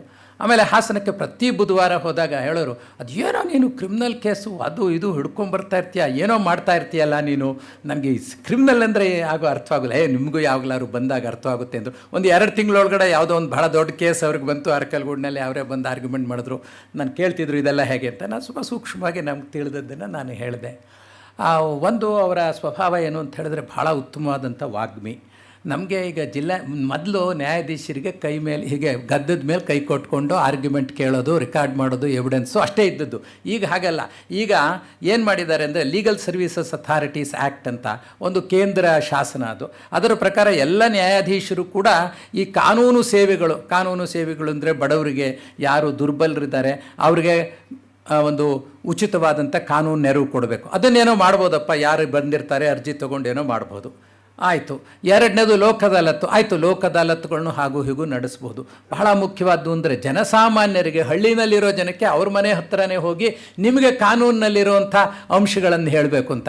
ಅದರಲ್ಲಿ ಅವತ್ತಿನ ಮಟ್ಟದಲ್ಲಿ ಅವರಿರೋ ತನಕನೂ ಭಾಳ ಅತ್ಯುತ್ತಮವಾದ ಪ್ರಖರವಾದ ವಾಗ್ಮಿ. ಆದ್ದರಿಂದ ಎಂಥ ಕಾನೂನುಗಳನ್ನು ಜನಸಾಮಾನ್ಯರಿಗೆ ಅರ್ಥವಾಗೋ ರೀತಿಯಲ್ಲಿ ಹೇಳ್ತಾಯಿದ್ರು. ನರಹರಿಯವರು ಹೋಗಿದ್ದಾರೆ ಅಂತಂದರೆ ಅಲ್ಲಿ ಅವತ್ತು ಯಾವುದೇ ಹಳ್ಳಿಗಳಲ್ಲಿ ಹೋಗಲಿ ಅಥವಾ ಯಾವುದೇ ನಗರಗಳಲ್ಲಿ ಹೋಗಲಿ, ಪಟ್ಟಣಗಳಲ್ಲಿ ಹೋಗಲಿ, ತುಂಬ ಜನ ಸೇರೋರು. ಅದು ಬಹಳ ಅಟ್ರಾಕ್ಟಿವ್ ಆಗಿ ಇರ್ತಾಯಿತ್ತು. ಅವರು ಕೂಡ ನನ್ನ ಜೊತೆ ಹಂಚ್ಕೊಳ್ತಾ ಇದ್ದರು ಅವರ ಮನೋಭಾವನೆಗಳನ್ನು. ಈಗ ನಾನು ಅವರ ಒಂದು ವಿಶೇಷವಾದ್ದೇನು ಅಂದರೆ ನೇರ, ದಿಟ್ಟ, ನಿರಂತರ ಅವರ ಸ್ವಭಾವ. ನೇರ, ದಿಟ್ಟ, ನಿರಂತರ. ಅದು ಸುವರ್ಣ ನ್ಯೂಸಲ್ಲಿ ಹೇಳ್ತಾ ಇರ್ತಾರಲ್ಲ, ಅದಕ್ಕೆ ಕೆಲವು ಸರ್ತಿ ಒಂದು ಸ್ವಲ್ಪ ಎಲ್ಲೋ ಅನ್ಯಥಾ ಭಾವಿಸಬಾರ್ದು. ನಮ್ಮ ಈ ಜುಡಿಷಿಯರಿನಲ್ಲಿ ಸ್ವಲ್ಪ ಈ ಪ್ರೋಟೋಕಾಲ್ ಎಲ್ಲ ಬಹಳ ಹೆಚ್ಚು. ಎಲ್ಲೋ ಒಂದು ಸ್ವಲ್ಪ ಗಾಳಿ ಬೀಸ್ತಾ ಇರುತ್ತೆ. ಆ ಬೀಸುವಾಗ ಗಾಳಿಯನ್ನು ನೋಡಬೇಕು, ಅದನ್ನು ನನ್ನ ಸ್ನೇಹಿತರು ಒಪ್ಕೊಳ್ತಾರೆ ಅಂತ ಕಾಣುತ್ತೆ. ಎಲ್ಲೋ ಅವ್ರಿಗೆ ನಾನು ನೇರವಾಗಿದ್ದೀನಲ್ಲ, ನಾನು ದಿಟ್ಟಾಗಿದ್ದೀನಲ್ಲ, ನಾನು ನಿರಂತರವಾಗಿ ಒಳ್ಳೆ ಕೆಲಸ ಮಾಡ್ತಿದ್ದೀನಲ್ಲ, ನಾನು ಯಾರಿಗೆ ಹೆದರಬೇಕು ಅನ್ನೋ ಮನೋಭಾವ ತಪ್ಪು ಅಂತನೂ ಅಲ್ಲ. ಆದರೆ ಅದನ್ನು ಗುರುತಿಸುವ ಜನ ಕಡಿಮೆ. ಆದರೂ ಅವರು ಅದಕ್ಕೇನು ಹೆದರಲಿಲ್ಲ. ಅವರು ತಮ್ಮ ಸ್ವಭಾವವನ್ನು ಮಾಡಿಕೊಂಡ್ರು. ಅದಕ್ಕೆ ನಾನು ಕೂಡ ಹೈಕೋರ್ಟ್ನಲ್ಲಿ ನ್ಯಾಯಾಧೀಶನಾದ ನಂತರ ಜಸ್ಟಿಸ್ ಮಂಜುನಾಥ್ ಅವ್ರ ಜೊತೆ ಒಂದು ಡಿವಿಷನ್ ಬೆಂಚಲ್ಲಿ ಕೂತಿದ್ದೆ. ಬಹಳ ಒಂದು ಚನ್ನರಾಯಪಟ್ಟಣದ ಒಂದು ಕೇಸ್ ತುಂಬ ಚೆನ್ನಾಗಿ ಆರ್ಗ್ಯುಮೆಂಟ್ ಮಾಡಿದ್ರು. ಮಂಜುನಾಥ್ ಸಾಹೇಬ್ರಿಗೆ ಅರ್ಥ ಆಗೋಯ್ತು, ಈ ನರಹರಿ ಆರ್ಗ್ಯುಮೆಂಟ್ ಆದರೆ ಏನೂ ಮಾಡೋಕ್ಕಾಗಲ್ಲ, ಎದುರುಗಡೆಯವ್ರದ್ದು ಏನಾದ್ರು ಅನಾನುಕೂಲ ಆಗಿಬಿಡುತ್ತೆ, ಅವ್ರವ್ರ ಕಡೆಯವ್ರದ್ದು ಏನೋ ಒಂದು ಅನ್ಯಾಯ ಆಗ್ಬಿಡುತ್ತಲ್ಲ ಅನ್ನೋದೇನೋ ಮನಸ್ಸಲ್ಲಿತ್ತೇನೋ. ಆಮೇಲೆ ಹೇಳಿದ್ರು, ನರಹರಿ ಅವರೇ ನೋಡಿ ಇದೇನಾದ್ರು ರಾಜಿ ಮಾಡ್ಸೋಕ್ಕೆ ಹಾಗೆ, ಆಯಿತು ನೋಡ್ತೀವಿ ಅಂತ ಹೇಳಿದರು. ಭಾಳ ಅದೊಂದು ಕೇಸು ನೋಡಿದೆ. ಅವರು ನಿವೃತ್ತಿ ಆದಮೇಲೂ ಕೂಡ ಅವರು ವೃತ್ತಿಯಿಂದ ಬಿಟ್ಟು ನ್ಯಾಯಾಧೀಶ ವೃತ್ತಿಯಿಂದ ಬೇರೆ ವೃತ್ತಿಗೆ ಬಂದಾಗಲೂ ಕೂಡ ನಮ್ಮ ಸಂಪರ್ಕ ಇತ್ತು. ನರಹರಿಯವರು ಭಾಳ ಸುಶ್ರಾವ್ಯವಾದಂಥ ಗಾಯಕರು ಮತ್ತು ಅಪಾರವಾಗಿ ಓದ್ತಾ ಇದ್ದರು. ಅದರ ಬಗ್ಗೆ ಏನು ಎರಡನೇ ಮಾತಿಲ್ಲ. ಅವರ ಏನೊಂದು ಸ್ವಧರ್ಮಯೋಗಿ ಪುಸ್ತಕದಲ್ಲಿ ಬರೆದಿದ್ದಾರೆ, ಅದೆಲ್ಲ ಅವರ ಹತ್ತಿರದಿಂದ ನೋಡಿದಂಥವರು ಅನುಭವದಿಂದ ಬರೆದಿದ್ದಾರೆ, ನ್ಯಾಯಾಧೀಶರು ಬರೆದಿದ್ದಾರೆ. ನಮ್ಮ HK ಜವರೇಗೌಡರು ಹಾಸನದಲ್ಲಿ ಒಬ್ಬರು ಒಳ್ಳೆಯ ವಕೀಲರವರು, ಅವರು ರಾಜ್ಯಸಭಾ ಸದಸ್ಯರಾಗಿದ್ದಂಥವ್ರು. ನನಗೆ ಚೆನ್ನಾಗಿ ಗೊತ್ತು, ಯಾವುದೇ ಕಠಿಣವಾದಂಥ ಸಿವಿಲ್ ವಿಷಯ ಬಂದರೆ ಅವ್ರ ಹತ್ರನೇ ಹೋಗಿ ಡ್ರಾಫ್ಟ್ ಮಾಡಿಸ್ಕೊಂಡು ಬರ್ತಾಯಿದ್ರು. ನಾವು ಹೇಳೋ ಇದು ನಿಂದಲ್ಲ ಜವರೇಗೌಡ್ರು, ನಿಮ್ದಲ್ಲ ಜವರೇಗೌಡ್ರೆ, ಇದು ನರಹರಿದೆ ಅಂತ ನಾವು ಹಾಸ್ಯ ಮಾಡ್ತಾಯಿದ್ವಿ. ಅಂದರೆ ಅಷ್ಟು he was in great demand, ಎಲ್ಲ ಕಡೆ ಹೋಗ್ತಾಯಿದ್ರು. ಬಹುಶಃ ಅವರು ವಕೀಲರಾಗೆ ಮುಂದುವರ್ತಿದ್ರೆ ಯಾವ ಮಟ್ಟಕ್ಕೆ ಇರ್ತಾಯಿದ್ರು ಅಂತ ಹೇಳೋಕ್ಕಾಗೋದಿಲ್ಲ. ವಿಧಿ ನಮ್ಮ ಕೈಯಲ್ಲಿ ಕೆಲವು ಸರ್ತಿ ಇರೋಲ್ಲ, ನಾವು ಅದನ್ನು ಒಪ್ಕೊಳ್ಳೇಬೇಕಾಗುತ್ತೆ. ಆದರೆ ತಾವಿರುವಂಥ ಕಾಲದಲ್ಲಿ ತಮ್ಮ ಮಕ್ಕಳನ್ನು ಒಂದು ಉತ್ತಮವಾದಂಥ ಸ್ಥಿತಿಗೆ ತರೋ ರೀತಿಯಲ್ಲಿ ಒಂದು ಒಳ್ಳೆ ಲಾ ಫರ್ಮ್ ಮಾಡಿ ಇವತ್ತು ಅದನ್ನು ಮುಂದುವರಿಸ್ಕೊಂಡು ಹೋಗ್ತಾ ಇದ್ದಾರೆ. ತಂದೆ ತಾಯಿಗಳನ್ನು ನೆನೆಸ್ತಕ್ಕಂಥದ್ದು ಮಕ್ಕಳಿಗೆ ಒಂದು ಯೋಗ. ಅದನ್ನು ಕಶ್ಯಪ್ ನಾಯಕ್ ಅವರು ಮತ್ತು ವೈಷ್ಣವಿಯವರು ಅವ್ರ ಮನೆಯವರು ಬಹಳ ಚೆನ್ನಾಗಿ ಮಾಡಿದ್ದಾರೆ, ಮಾದರಿಯಾಗಿ ಮಾಡಿದ್ದಾರೆ. ಮುಂದೆ ಯಾರು ಮಾಡಬೇಕು ಅಂತ ಮನಸ್ಸಿದ್ದರೆ ಇದನ್ನು ಅವರು ನೋಡಿಕೊಂಡು ಮಾಡಬಹುದಾದಂಥ ಇದು. ನನಗೆ ಅವರು ನರಹರಿ ವೈಯಕ್ತಿಕವಾಗಿ ಪರಿಚಯವಲ್ಲದಲ್ಲೇ ನರಹರಿಯ ಕುಟುಂಬದವರು ಕೂಡ ನನಗೆ ಭಾಳ ಹತ್ತಿರದಿಂದ, ಸೋಮಣ್ಣ ಅವರು ಹಾಗೆ ಚಂದ್ರು ಅಂತಲೇ ಮಾತಾಡ್ಸೋರು. ನಮ್ಮನ್ನು ವಿಶೇಷವಾದಂಥ ಸಂದರ್ಭಗಳಲ್ಲಿ ನಮ್ಮನ್ನು ಮನೆಗೆ ಕರೆಯೋರು. ನನಗಿನ್ನೂ ವೈಷ್ಣವಿಯರ 1ನೇ ವರ್ಷದ ಹುಟ್ಟುಹಬ್ಬಕ್ಕೆ ನಮ್ಮನ್ನೆಲ್ಲ ನನ್ನ ವೈಫು ಎಲ್ಲ ಹೋಗಿದ್ವಿ. ಐ ಸ್ಟಿಲ್ ರಿಮೆಂಬರ್ ಆ ವಾರ ಅಂಥದ್ದೆಲ್ಲ ಒಂದು ಒಳ್ಳೆ ಮಾನವೀಯತೆಗೆ ಹೇಳಿದಂಥ ವ್ಯಕ್ತಿ. ಸಹಾಯಕ್ಕೆ ಯಾವಾಗಲೂ ಹೆದರುತ್ತಾ ಇರಲಿಲ್ಲ. ಅವರು ತಮ್ಮ ಜೊತೆ ಕೆಲಸ ಮಾಡಿದ ನ್ಯಾಯಾಧೀಶರಾಗಿರ್ಬೋದು, ತಮ್ಮ ಜೊತೆ ಕೆಲಸ ಮಾಡಿದಂಥ ನೌಕರರಾಗಿರ್ಬೋದು, ಅವ್ರನ್ನೆಲ್ಲ ತಾವು ಒಂದೇ ಕುಟುಂಬದಲ್ಲಿ ಇದ್ದೇವೆ ಅನ್ನೋ ಒಂದು ಅಶ್ಯೂರೆನ್ಸ್ ಕೊಡೋರು. ಅದು ಬಹಳ ಕಡಿಮೆ. ಕೆಲವು ನ್ಯಾಯಾಧೀಶರಿಗೆ ಅದು ಇರೋಲ್ಲ. ತಂದಾಯಿತು, ತನ್ನ ಕೆಲಸ ಆಯಿತು, ನಾನು ಯಾಕೆ ತಲೆ ಕೆಡಿಸ್ಕೋಬೇಕು ಅಂತ ಹೇಳ್ತಾರೆ. ಹಾಗಲ್ಲ, ಎಲ್ಲೆಲ್ಲಿ ನಾವು ಕೆಲಸ ಮಾಡ್ತೇವೋ ಅವ್ರನ್ನ ನಾವು ತಪ್ಪು ಮಾಡಿದರೆ ತಿದ್ದಬೇಕು, ಒಳ್ಳೆಯವ್ರಿಗೆ ಬೆನ್ನು ತಟ್ಟಬೇಕು, ಅವ್ರನ್ನ ಮುಂದೆ ತರಬೇಕು. ಆಮೇಲೆ ಎಷ್ಟು ಅಂದರೆ ಈಗ ಬಹುಶಃ ಭಾಳ ಜನ ನೌಕರರು ಕೂಡ ಬಂದಿದ್ದಾರೆ. ಅವ್ರಿಗೆ ಸಮಯದಲ್ಲಿ ಒಂದು ಪ್ರಮೋಷನ್ ಕೊಡದೆ ಹೋಗ್ಬಿಟ್ರೆ, ನಮಗೆ ಹೇಗೆ ಡಿಸ್ಟ್ರಿಕ್ಟ್ ಜಡ್ಜಿಂದ ಹೈಕೋರ್ಟ್ ಜಡ್ಜಿಗೆ ಆಗಲಿಲ್ಲ, 3 ವರ್ಷ ಆಯಿತು, 4 ವರ್ಷ ಆಯಿತು ಅಂತ ಕೇಳ್ತೀವೋ, ಅವ್ರಿಗೂ ದೇ ಆರ್ ಎಂಟೈಟಲ್ಡ್. ಆ ಸಂದರ್ಭದಲ್ಲಿ ಅವ್ರಿಗೆ ಅರ್ಹತೆ ಬಂದ ತಕ್ಷಣ ಅದನ್ನು ಕೊಡಬೇಕು, ಅಥವಾ ಸಣ್ಣ ಪುಟ್ಟ ಎನ್ಕ್ವೈರಿಗಳಿದ್ದರೆ ಬೇಗ ಮುಗಿಸ್ಬೇಕು. ಇದನ್ನೆಲ್ಲ ಅವರು ಮಾಡ್ತಾಯಿದ್ರು. ಅದು ಹೇಳಿದ್ದಾರೆ, whether on the administrative side or on the judicial side or on any other side, he was a great man. It's a great loss, not only for the family of G. Narahari, big family of G. Narahari, and to all of us. But this is one of the finest functions. In fact, I congratulate his children and his wife and his family members for having organized this function and calling me to speak a few words about him. I'm confident that I have discharged my duty as a primary evidence. Thank you.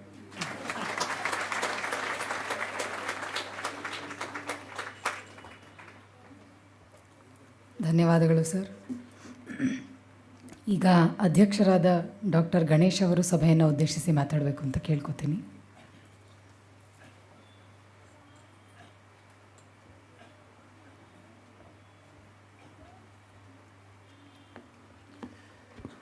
ಓಂ ತತ್ಸತ್. ಎಲ್ಲರಿಗೆ ನಮಸ್ಕಾರ. ಗೆಳೆಯ ಕಶ್ಯಪ್ ನನಗೆ ಸುಮಾರು 12-13 ವರ್ಷಗಳಿಂದ ತುಂಬ ಹತ್ತಿರದ ಸ್ನೇಹಿತನಾಗಿ ಬೆಳೆದಿದ್ದಾನೆ. ಅನೇಕ ಕಾರ್ಯಕ್ರಮಗಳಲ್ಲಿ, ಅನೇಕ ಸಂದರ್ಭಗಳಲ್ಲಿ, ಪ್ರಾಯಶಃ ವಾರಕ್ಕೆ ಒಮ್ಮೆ ಅಥವಾ 15 ದಿವಸಕ್ಕೊಮ್ಮೆ ಬರೋದು, ಹೋಗೋದು, ಮಾತನಾಡುವುದು, ಹೀಗಾಗಿ ನನ್ನ ಭಾವಪ್ರಪಂಚದ ಒಂದು ಅವಿಭಾಜ್ಯ ಅಂಗವಾಗಿದ್ದಾನೆ ಕಶ್ಯಪ. ಅವನ ಮೂಲಕ ಅವನ ಇಡೀ ಕುಟುಂಬ ಕೂಡ ನನಗೆ ಅದೇ ರೀತಿ ಪರಿಚಯವಾಗಿದೆ. ಅದೇ ತರಹ ನನಗೆ ಕಶ್ಯಪ ಮತ್ತು ನನ್ನ ಮತ್ತೊಬ್ಬ ಗೆಳೆಯ ವಿಕ್ರಮ್ ಫಡ್ಕೆ ಇವರಿಂದ ಹೆಚ್ಚಾಗಿ ಸ್ವಲ್ಪ ಕಾನೂನಿನ ಪ್ರಪಂಚದ ಆಚೆ ಈಚೆ ಗೊತ್ತಾಗ್ತಾ ಇತ್ತು. ಇದೀಗ ಈ ಪುಸ್ತಕ ಸ್ವಧರ್ಮಯೋಗಿಯನ್ನು ಅದರ ನಿರ್ಮಾಣದ ಹಂತದಿಂದ ನೋಡುವಾಗ ಅದರ ಕರಾಳ ರೂಪ ಕೂಡ ಗೊತ್ತಾಗ್ತಾ ಬಂತು. ಏನು ಮಾಡೋದು, ದೀಪದ ಕೆಳಗೆ ಕತ್ತಲೆ ಅಂತಾರೆ. ನ್ಯಾಯ ಕೊಡಬೇಕಾದವ್ರಿಗೆ ನ್ಯಾಯ ಆಗದೆ ಹೋಗುವಂಥ ಒಂದು ದುಸ್ಥಿತಿ ಬರುತ್ತದೆ. ಆದರೆ ಅದನ್ನೆಲ್ಲ ತಾಳಿಕೊಳ್ಳುವಂಥದ್ದು, ನುಂಗಿ ಮುಂದೆ ಹೋಗುವುದು, ಅದು ಬಹಳ ದೊಡ್ಡ ವಿಷಯ. ಇದನ್ನು ಅವರ ಕುಟುಂಬದ ಮತ್ತು ಮಿತ್ರವರ್ಗದ ಸಹೋದ್ಯೋಗಿಗಳ ಒಂದು ಕೇವಲ ದಾಖಲೆ ಮಾತ್ರ ಅಂತಲ್ಲ, ಇದು ಒಂದು ಸಾಂಸ್ಕೃತಿಕವಾದ ಸಾಮಾಜಿಕವಾದ ದಾಖಲೆ ಕೂಡ ಹೌದು ಅಂತ ಅನಿಸುತ್ತೆ. ಯಾವ ಈ ವೇದಿಕೆ TVG ಅವರಿಂದ ಪಾವಿತವಾಗಿದೆ, ಅವರು ತಮ್ಮ ಅದ್ಭುತವಾದ ಅನ್ಪ್ಯಾರಲಲ್ಡ್ ಅಂತ ಹೇಳಬಹುದಾದ ಅದ್ವಿತೀಯ ಕೃತಿಶ್ರೇಣಿ ಜ್ಞಾಪಕ ಚಿತ್ರಶಾಲೆ, ಆ 8 ಸಂಪುಟಗಳಲ್ಲಿ ಮೊದಲನೇ ಸಂಪುಟದಲ್ಲಿ ಹೇಳ್ತಾರೆ, ನಮ್ಮ ಪ್ರಪಂಚದಲ್ಲಿ ನಮ್ಮ ನಾಡಿನಲ್ಲಿ ಆ ಕಾಲದಲ್ಲಂತೂ ತುಂಬ ಕಡಿಮೆ ಇತ್ತು ವ್ಯಕ್ತಿಗಳ ಮತ್ತು ವ್ಯಕ್ತಿತ್ವಗಳ ದಾಖಲೆ ಮಾಡುವಂಥದ್ದು, ಇತಿವೃತ್ತಗಳ ಇತಿಹಾಸದ ಘಟನೆಗಳ ದಾಖಲೆ ಮಾಡುವುದು. ಅದಕ್ಕಾಗಿ ಇತಿಹಾಸ ಅಂತ ಒಂದು ಇದೆ, ಆದರೆ ಅದೆಷ್ಟೋ ಬಾರಿ ಶುಷ್ಕವಾಗಿ ಬಿಡುತ್ತದೆ, ಅದರಲ್ಲಿ ಸಾರ ರಸ ಇರೋದಿಲ್ಲ. ಅದಕ್ಕೆ ಒಂದು ಉದಾಹರಣೆ ಕೊಡಬೇಕು ಅಂತಂದರೆ, BB ಲಾಲ್ ಮೊದಲಾದಂಥ ಪ್ರಸಿದ್ಧರಾದಂಥ ಇತಿಹಾಸಜ್ಞರಿದ್ದಾರೆ, SK ಲಾಲ್ ಇತ್ಯಾದಿಗಳೆಲ್ಲ ಬಹಳ ದೊಡ್ಡ ಕೆಲಸ ಮಾಡಿದ್ದಾರೆ. ಅವರೆಲ್ಲ ಮುಸ್ಲಿಮರ ಆಕ್ರಮಣದ ಕಾಲದಲ್ಲಿ ನಮ್ಮ ದೇಶದಲ್ಲಿ ಎಷ್ಟು ಕಷ್ಟ ಆಯಿತು, ಎಷ್ಟು ನಷ್ಟ ಆಯಿತು, ಎಷ್ಟು ಸಾವಿರ ಜನ ನಮ್ಮ ದೇಶದ ಜನರನ್ನು ನಪುಂಸಕರನ್ನಾಗಿ ಮಾಡಿದ್ರು, ಅವರನ್ನು ಬರ್ಬರವಾಗಿ ನಡೆಸ್ಕೊಂಡ್ರು ಅಂತ ಅನ್ನೋದನ್ನೆಲ್ಲ. ಅದನ್ನು ಕುರಿತು ನನ್ನ ಮತ್ತೊಬ್ಬ ಗೆಳೆಯ ಸಂದೀಪ್ ಬಾಲಕೃಷ್ಣ ಒಮ್ಮೆ ಹೇಳಿದ್ದ, ಭೈರಪ್ಪನವರು ಆವರಣ ಕಾದಂಬರಿಯಲ್ಲಿ ಒಬ್ಬ ಅನಾಮಧೇಯ ರಾಜಕುಮಾರ, ದೇವಗಢದ ರಾಜಕುಮಾರ ಬರ್ತಾನೆ. ಅವನ ಹೆಸರು ಅವನು ರಾಜಕುಮಾರ ಆಗಿದ್ದಾಗ ಯಾವುದೂ ಅಂತ ಬರೋಲ್ಲ. ಅವನು ನಪುಂಸಕನಾಗಿ ಮಾಡಲ್ಪಟ್ಟಾಗ ಅವನು ಖ್ವಾಜಾ ಜಹಾನ್ ಅಂತ ಆಗ್ತಾನೆ, ಬಲವಂತದ ಮತಾಂತರಕ್ಕೆ ಒಳಗಾಗಿ. ಅವನೊಬ್ಬನನ್ನು ನಪುಂಸಕನಾಗ ಮಾಡತಕ್ಕಂಥ ಒಂದು ಘಟನೆಯನ್ನು ಭೈರಪ್ಪನವ್ರು ಹೇಗೆ ಬರೆದಿದ್ದಾರೆ ಅಂದರೆ, ಆ 20,000 30,000 ಜನನ ಒಂದು ವರ್ಷಕ್ಕೆ ಹಾಗೆ ಮಾಡ್ತಾ ಇದ್ದಾರೆ. ಎಲ್ಲದರ ನೋವು ಅದು ಒಂದರೊಳಗೆ ಅಷ್ಟು ಚೆನ್ನಾಗಿ ಸಾಕಾರಗೊಂಡಿದೆ, ಬಟ್ಟಿ ಇಳಿಸಲ್ಪಟ್ಟಿದೆ ಅಂತ. ಅದು ಹೌದೇನೋ ಅಂತ ನಾನು ಸಂದೇಹಪಟ್ಟೆ. ಮತ್ತು ಲಾಲ್ ಅವರ ಕೃತಿಯನ್ನು ಓದಿದೆ, ಮತ್ತು ಆವರಣವನ್ನು ತಿರುಗಾ ಓದಿದೆ. ಆಗ ಗೊತ್ತಾಯಿತು ಅದಕ್ಕೂ ಇದಕ್ಕೂ ಇರೋ ವ್ಯತ್ಯಾಸ ಅಂತ. ಇತಿಹಾಸ ಎಷ್ಟೋ ಬಾರಿ ಘಟನೆಗಳನ್ನು ಉಲ್ಲೇಖ ಮಾಡುತ್ತದೆ, ಘಟನೆಗಳ ಹಿಂದಿರುವಂಥ ಭಾವನೆಗಳು, ಬದುಕುಗಳು, ವ್ಯಕ್ತಿತ್ವಗಳನ್ನು ಅದು ಹೇಳೋದಿಲ್ಲ. ಹೀಗಾಗಿ ಯಾವುದೇ ಒಂದು ಅಧಿಕೃತವಾದ ಇತಿಹಾಸ ಅಂತ ಸಂಸ್ಥೆಗಳಿಂದ ಇತ್ಯಾದಿಗಳಿಂದ ಬರುವಂಥದ್ದಕ್ಕೆ ಅದರದೇ ಬೆಲೆ ಇದ್ದರೂ ಅದೊಂದು ಅಸ್ಥಿಪಂಜರ. ಅದಕ್ಕೆ ರಕ್ತ ಮಾಂಸ ಜೀವ ತುಂಬುವಂಥ ಕೆಲಸವನ್ನು ಹತ್ತಿರದ ಮನುಷ್ಯರು ಮಾಡಬೇಕು. ಹಾಗೆ ಮಾಡುವಾಗ ಸ್ವಲ್ಪ ಪಕ್ಷಪಾತದ ರಾಗದ್ವೇಷಗಳ ಛಾಯೆ ಬಂದುಬಿಡುತ್ತದೆ. ಆದರೆ ಇಲ್ಲಿ ನೋಡಿದಾಗ ಪಕ್ಷಪಾತ ಇಲ್ಲ ಅನ್ನೋದು ಗೊತ್ತಾಗುತ್ತದೆ. ಯಾಕೆಂದರೆ ಅವರೇ ಹೇಳಿದಂತೆ ಪ್ರೈಮರಿ ಎವಿಡೆನ್ಸ್ ಅಂತ ಹೇಳಿದ್ರು ನ್ಯಾಯಮೂರ್ತಿಗಳಾದಂಥ ಚಂದ್ರಶೇಖರ್ ಅವರು. ಆ ರೀತಿಯಾದದ್ದಾಗಿದೆ. ಅದರಿಂದ ಯಾರೂ ಅತಿಶಯೋಕ್ತಿ ಮಾಡಿಲ್ಲ, ಅದು ಬಹಳ ವಿಶೇಷ. ಆದರೆ ಈ ಥರದವ್ರು ಇದ್ದಾರಾ ಅನ್ನೋದೊಂದು ದೊಡ್ಡ ಆಶ್ಚರ್ಯವೂ ಆಗುತ್ತದೆ. ಏಕೆಂದರೆ ಜಗತ್ತು ಪ್ರಯೋಜನ ಕೃಪಣ. ಭಗವದ್ಗೀತೆಯಲ್ಲಿ ಕೃಷ್ಣ ಹೇಳುವ ಮಾತು ನನಗೆ ಮತ್ತೆ ಮತ್ತೆ ಮನಸ್ಸಿಗೆ ಬಡಿಯುತ್ತೆ, ಕೃಪಣಾ ಫಲಹೇತವ ಅಂತ. ಮಾಡಿದ್ದಕ್ಕೆ ಒಂದು ಪ್ರತಿಫಲ ಬೇಕು ಅಂತ. ಈ ಶೀರ್ಷಿಕೆಯನ್ನು ಕಶ್ಯಪ ಆಯ್ಕೆ ಮಾಡಿಕೊಂಡಿದ್ದು ಅದೇ ಕಾರಣದಿಂದ. ಅವರು ಸ್ವಧರ್ಮಯೋಗಿ ಅಂತ. ಕಾನೂನಿಗೆ ನಮ್ಮ ಪರಂಪರೆಯಲ್ಲಿ ಧರ್ಮಶಾಸ್ತ್ರ ಅಂತಲೇ ಹೆಸರುಂಟು.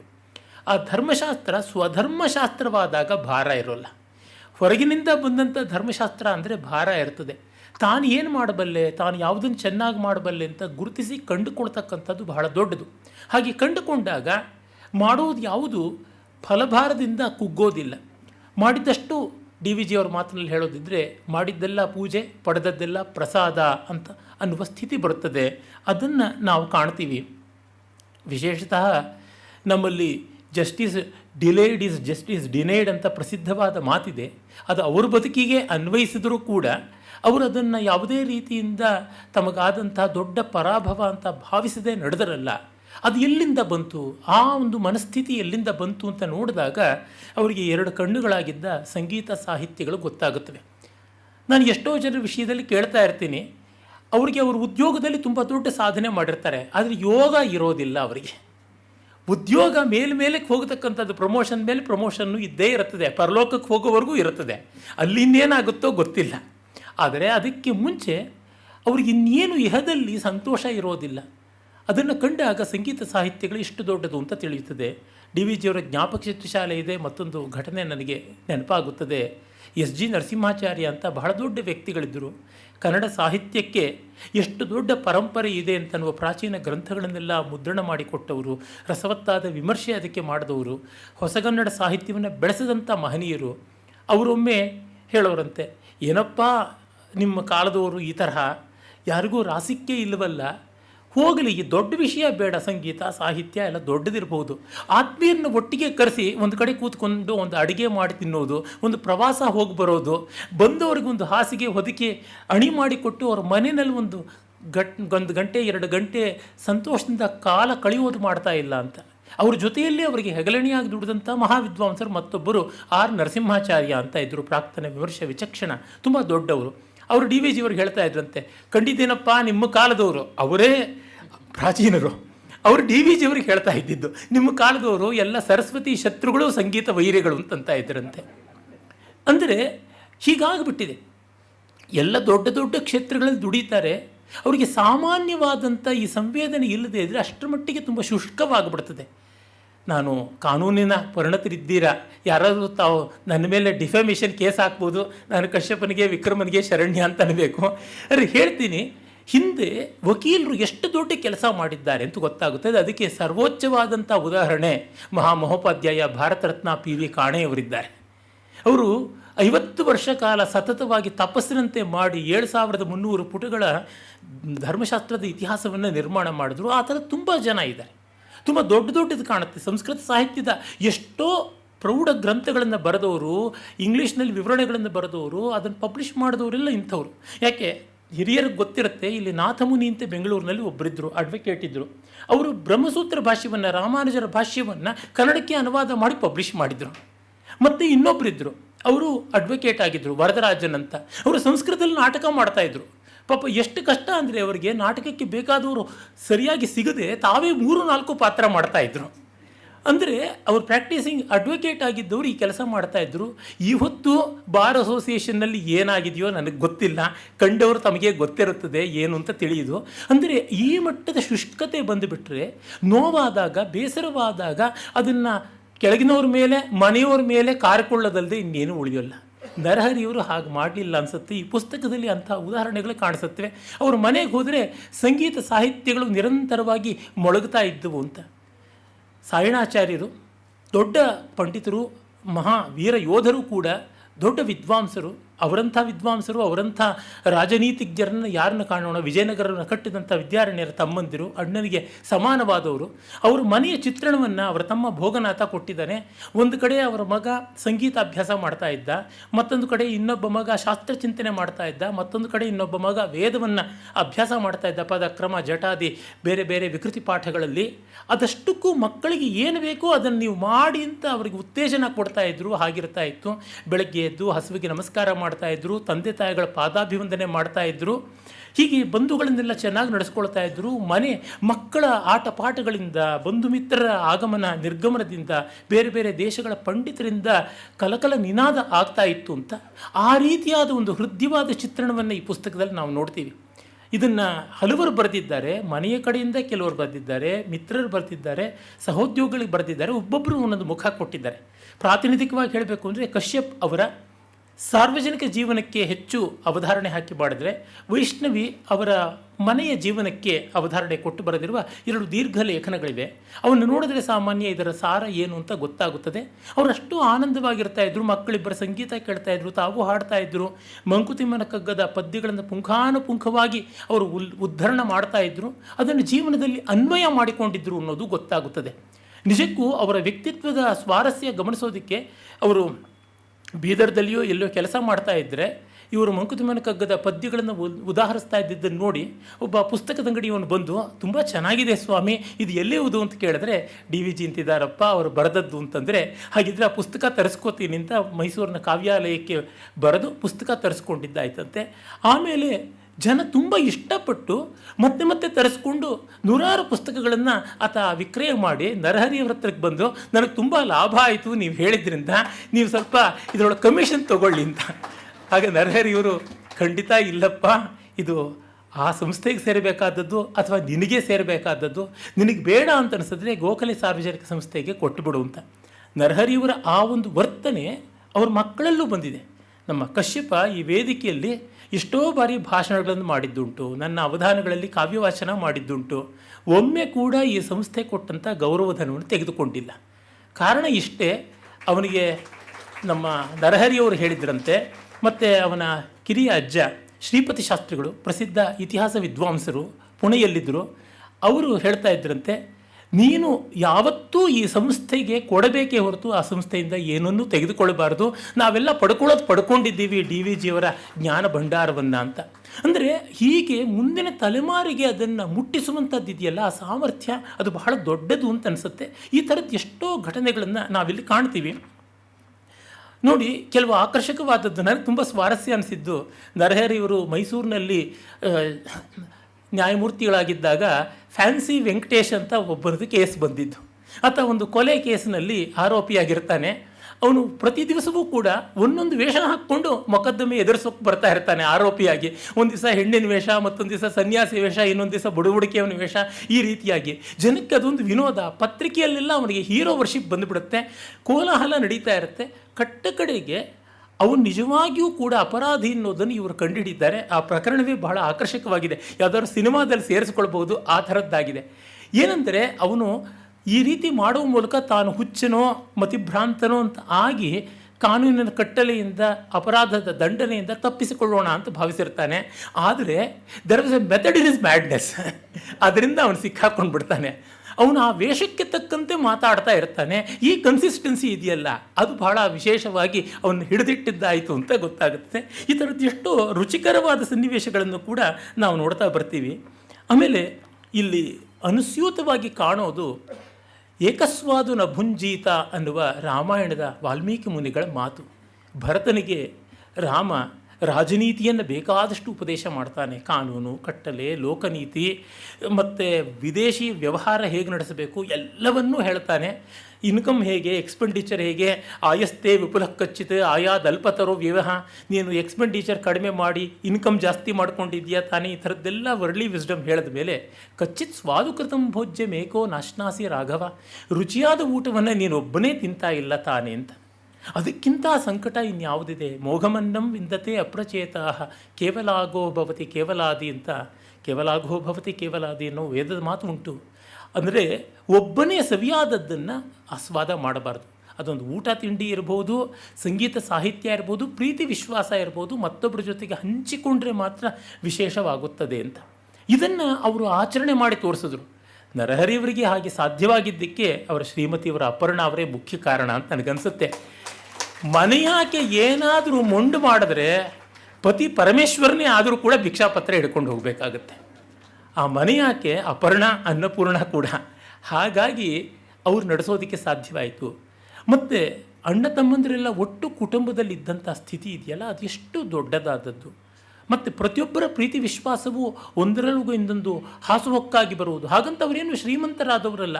11 ಜನ ಮಕ್ಕಳು, 9 ಜನ ಗಂಡು ಮಕ್ಕಳು. ಅದರೊಳಗೆ ಇವರಂತೂ 6 ವರ್ಷ ಆಗಿದ್ದಾಗಲೇ ತಂದೆ ತೀರ್ಕೊಂಡಿದ್ದು, ಅದನ್ನೆಲ್ಲ ತಾವು ಕಂಡಿದ್ದೀವಿ. ಕಶ್ಯಪ ಬರೆದಿದ್ದಾನೆ, ವರ್ಷಕ್ಕೆ ಒಮ್ಮೆ ಉಡುಪು, ಅದು ಇದು ತೀರ ಸಾಮಾನ್ಯವಾದಂಥ ಹತ್ತಿ ಬಟ್ಟೆ, ಅದು ಬಿಟ್ಟಿನ್ನೇನೂ ಇಲ್ಲ. ದಿವಸಕ್ಕೆ 1 ಹೊತ್ತು ಊಟ, ಇನ್ನು ಹಸಿವಾದರೆ ಒಂದು ಹಿಡಿ ಅವಲಕ್ಕಿ ಅಥವಾ ಅರ್ಧ ಲೋಟ ಹಾಲು. ಅದು ಯಾವ ಮಟ್ಟದ ಗಟ್ಟಿ ಹಾಲು, ಹರಿಹರದಲ್ಲಿ ಎಲ್ಲಿಂದ ಬರಬೇಕು, ಅದೇನು ಗೋಕುಲ ಕೆಟ್ಟೋಯ್ತೆ ಅಂತಲೇ. ಈ ಒಂದು ಸ್ಟಾರ್ವಿಂಗ್ ಬಜೆಟ್ ಅಂತಾರಲ್ಲ, ಆ ಸ್ಥಿತಿಯಲ್ಲಿದ್ದಾಗ ಕೆಟ್ಟು ಬದುಕಿದ ಮನುಷ್ಯರಿಗೆ ಆ ಕೆಟ್ಟ ದಿವಸಗಳ ಜ್ಞಾಪಕ ಇದ್ದೇ ಇರುತ್ತೆ. ಹಾಗಾಗಿ ಅವರು ಸದಾ ನಾನು ಯಾಕೆ ಕಷ್ಟಪಟ್ಟಂತೆ ಮತ್ತೊಬ್ಬರು ಪಡಬಾರದು ಅಂತ ಒಂದು ವೆಂಜನ್ಸ್, ಒಂದು ಸೇಡು ಇರುತ್ತೆ. ನಾವು ಕಷ್ಟಪಟ್ಟವಲ್ಲ, ಇವರು ಪಡಲಿ, ಇವರು ಒದ್ದಾಡಲಿ ಅಂತ. ಆ ರೀತಿಯಾದ ಘಟನೆಯನ್ನು ನಾವೆಲ್ಲೂ ನೋಡೋದಿಲ್ಲ. ಇದನ್ನು ಕಂಡಾಗ ಗೊತ್ತಾಗುತ್ತೆ. ಕೆಲವೊಂದು ಲೇಖನದಲ್ಲಿ ಬರ್ತದೆ, ಅವರು ಈ ರೀತಿ ಬಿಂಕ ಬಡಿವಾರಗಳಿಲ್ಲದೆ ಇರತಕ್ಕಂಥ ನ್ಯಾಯಮೂರ್ತಿಗಳನ್ನು ನೋಡೋದು ಬಹಳ ವಿರಳವಾಗಿತ್ತು ಅಂತ. ಬಹಳ ದೊಡ್ಡ ವಿಶೇಷ. ಆದರಣೀಯರಾದಂಥ ನ್ಯಾಯಮೂರ್ತಿಗಳು ಚಂದ್ರಶೇಖರ್ ಅವರು ಹೇಳಿದ್ರು, ಇಲ್ಲಿ ಪ್ರೋಟೋಕಾಲ್ ಹೆಚ್ಚಾಗಿದೆ ಅಂತ. ಫಾರ್ಮಲ್ ಆದಂಥದ್ದು ತುಂಬ ಹೆಚ್ಚಾದರೆ ಮೊದಲು ಸಾಯೋದು ಸಬ್ಸ್ಟ್ಯಾನ್ಷಿಯಲ್ಲೇ. ಈ ತಾರತಮ್ಯ ವಿವೇಕದಲ್ಲಿ ದೇವರನ್ನು ಮಾರಿಬಿಟ್ಟು ಜಾತ್ರೆ ಮಾಡಿದ್ರು ಅಂತ ಒಂದು ಗಾದೆ ಇದೆ ಸಂಸ್ಕೃತದಲ್ಲಿ. ಆ ರೀತಿಯಾದ ದುಸ್ಥಿತಿ ಆಗಿಬಿಡುತ್ತೆ. ಇದು ಎಂಥ ಅವಿವೇಕ, ಎಂಥ ಅನ್ಯಾಯ. ಯೋಗ್ಯತೆಯಿಂದ ಮನುಷ್ಯನಿಗೆ ಬೆಲೆ ಬರತಕ್ಕಂಥದ್ದು, ಅವನ ಸ್ಥಾನಮಾನಗಳು ಇವತ್ತಿರುತ್ತವೆ, ನಾಳೆ ಹೋಗ್ತಾ ಇರುತ್ತವೆ ಅಷ್ಟೇ, ಮತ್ತೇನೂ ಇಲ್ಲ. ಅದನ್ನು ಡಿ ವಿ ಜಿಯವ್ರದ್ದೇ ಮತ್ತೆ ಜ್ಞಾಪಕ ಶಾಲೆ ಜ್ಞಾಪಕ ಬರ್ತದೆ.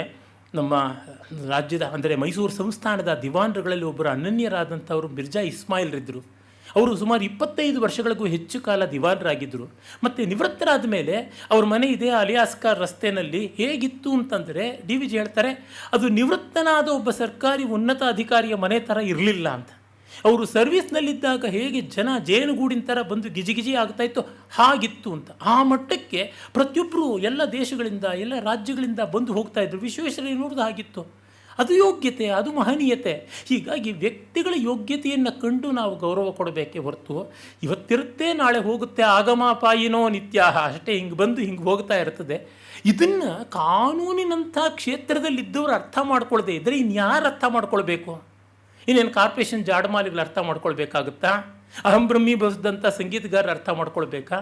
ಕಾನೂನು ಕಟ್ಟಲೆ ಇರುವಂಥದ್ದು ಪುಣ್ಯಮಿದು, ಪಾಪಮಿದು, ಸುಖಮಿದು, ದುಃಖಮಿದು, ಅಹಿತಮಿದು, ಸುಖೋಪಾತ್ತಮಿದು ಅಂತೆಲ್ಲ ನಮ್ಮ ನೃಪತುಂಗ ಹೇಳ್ತಾನಲ್ಲ, ಹಾಗೆ ಮಾರ್ಗದರ್ಶಕ ಮಂಡಳಿಯಲ್ಲೇನೆ ಈ ಥರ ಆಗಿಬಿಟ್ರೆ ಇದೇನು ಗಂಗಾತೇರಿ ಮೇಲಿ ಅಂತ ಅನ್ಬೇಕಾಗುತ್ತದೆ.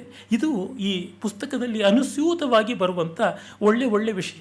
ಅವ್ರು ಯಾರ ಋಣವನ್ನು ಇಟ್ಕೊಳ್ತಾ ಇರಲಿಲ್ಲ ಅನ್ನೋ ಮಾತು ಬರುತ್ತೆ. ಒಮ್ಮೆ ಒಬ್ಬರು ಸ್ನೇಹಿತರು ಭಾಳ ಒಳ್ಳೆಯ ಅಕ್ಕಿಯನ್ನು ಅವ್ರ ಊರಿಂದ ತಂದು ಕೊಡ್ತಾರೆ. ತಂದು ಕೊಟ್ಟಾಗ ಇದಕ್ಕೆಷ್ಟು ಬೆಲೆ ಅಂದರೆ, ನಾವು ಬೆಳೆದದ್ದು ನಿಮಗೆ ಕೊಡೋಕ್ಕಾಗೋಲ್ಲ ಅಂತ. ಆದರೆ ನರಹರಿಯವರು ಅದನ್ನು ಜ್ಞಾಪಕ ಇಟ್ಕೊಂಡು ಮತ್ತೊಮ್ಮೆ ಅವರ ಮನೆಯ ಒಂದು ಮಕ್ಕಳಿಗೆ ಒಳ್ಳೆಯ ಆಟಿಕೆಗಳನ್ನು ಎಲ್ಲಿಂದಲೋ ತಂದು ಬಹುಮಾನವಾಗಿ ಕೊಡ್ತಾರೆ. ಅಂದರೆ ಕೈ ಶುದ್ಧ ಇರಬೇಕು ಅಂತ. ಯೋರ್ಥೇ ಶುಚಿ ಸಹ ಶುಚಿ ನ ಮೃದ್ವಾರಿ ಶುಚಿ ಅಂತ ಮನುಸ್ಮೃತಿಯ ಮಾತು. ಮಣ್ಣು ಹುಣಸೆ ಹಣ್ಣು ಹಾಕಿ ತೊಳೆಯೋದ್ರೊಳಗೆಲ್ಲ ಶುಭ್ರತೆ ಇರೋದು. ಕೈ ಯಾರಿಗೆ ಶುದ್ಧ ಇದೆಯೋ ಅವರು ಅರ್ಥಶುದ್ಧಿಯೇ ಬಹಳ ದೊಡ್ಡ ಶುದ್ಧಿ. ಅರ್ಥಶೌಚ ತುಂಬ ಮುಖ್ಯ ಅಂಥದ್ದನ್ನು ಮಾಡಿದ್ರು ಅನ್ನುವ ಸಂದರ್ಭ ಬರ್ತದೆ. ಹೀಗೆ ಅವ್ರು ಮತ್ತೆ ಬೆಳಗಾವಿನಲ್ಲಿದ್ದಾಗ ದೊಡ್ಡ ಮನೆಯಲ್ಲಿದ್ದರು. ಅವರಿಗೆ ಸರ್ಕಾರಿ ಕ್ವಾರ್ಟರ್ಸ್ ಕೊಟ್ಟಿತ್ತು. ಆಗ ನೋಡಿ ಜೊತೆಯಲ್ಲಿರ್ತಕ್ಕಂಥ ನ್ಯಾಯಮೂರ್ತಿಗಳನ್ನು, ಅಡ್ವೊಕೇಟ್ರನ್ನು, ಬೇರೆ ಎಂಪ್ಲಾಯೀಸ್ ಯಾರಿರ್ತಾರೆ ಅವ್ರನ್ನೆಲ್ಲ ಸೇರಿಸಿಕೊಂಡು ಆಟಗಳು ಆಡ್ತಾಯಿದ್ರಂತೆ.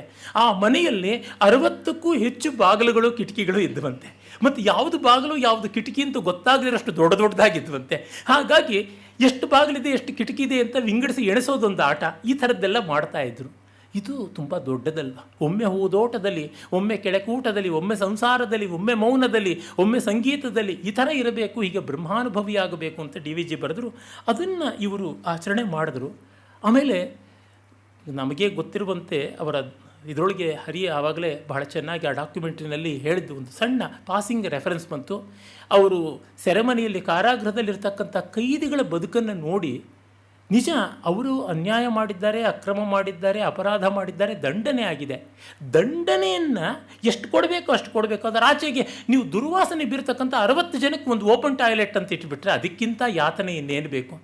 ಅದನ್ನೆಲ್ಲ ಸರಿ ಮಾಡೋದಕ್ಕೆ ಹೋದರೂ ಅದರೊಳಗೆ ಸಫಲರು ಆದರು ಅಂತ ಗೊತ್ತಾಗುತ್ತದೆ. ತುಂಬ ಹೃದಯ ಸ್ಪರ್ಶಿಯಾಗಿದೆ ಆ ಸನ್ನಿವೇಶ. ಆಗ ಅದರ ಒಬ್ಬರ ಅಧಿಕಾರಿಗಳು ಏನು ಪರವಾಗಿಲ್ಲ ಇದು ಹೀಗೆ ಇರುತ್ತೆ ಅಂತಂದ್ರಂತೆ. ಹಾಗಿದ್ದರೆ ನೀವು ಈಗ ಮುಂದಕ್ಕೆ ಹೋಗಿ ಗೋಡೆಗೆ ತಿರುವು ಹಾಕ್ಕೊಂಡು ಆವಾಗ ಗೊತ್ತಾಗುತ್ತೆ ನಿಮ್ಮ ಸಂಕಟ ಏನು ಅಂತಂದಿರಂತೆ. ಈ ಕೆಚ್ಚು ತುಂಬ ದೊಡ್ಡದು.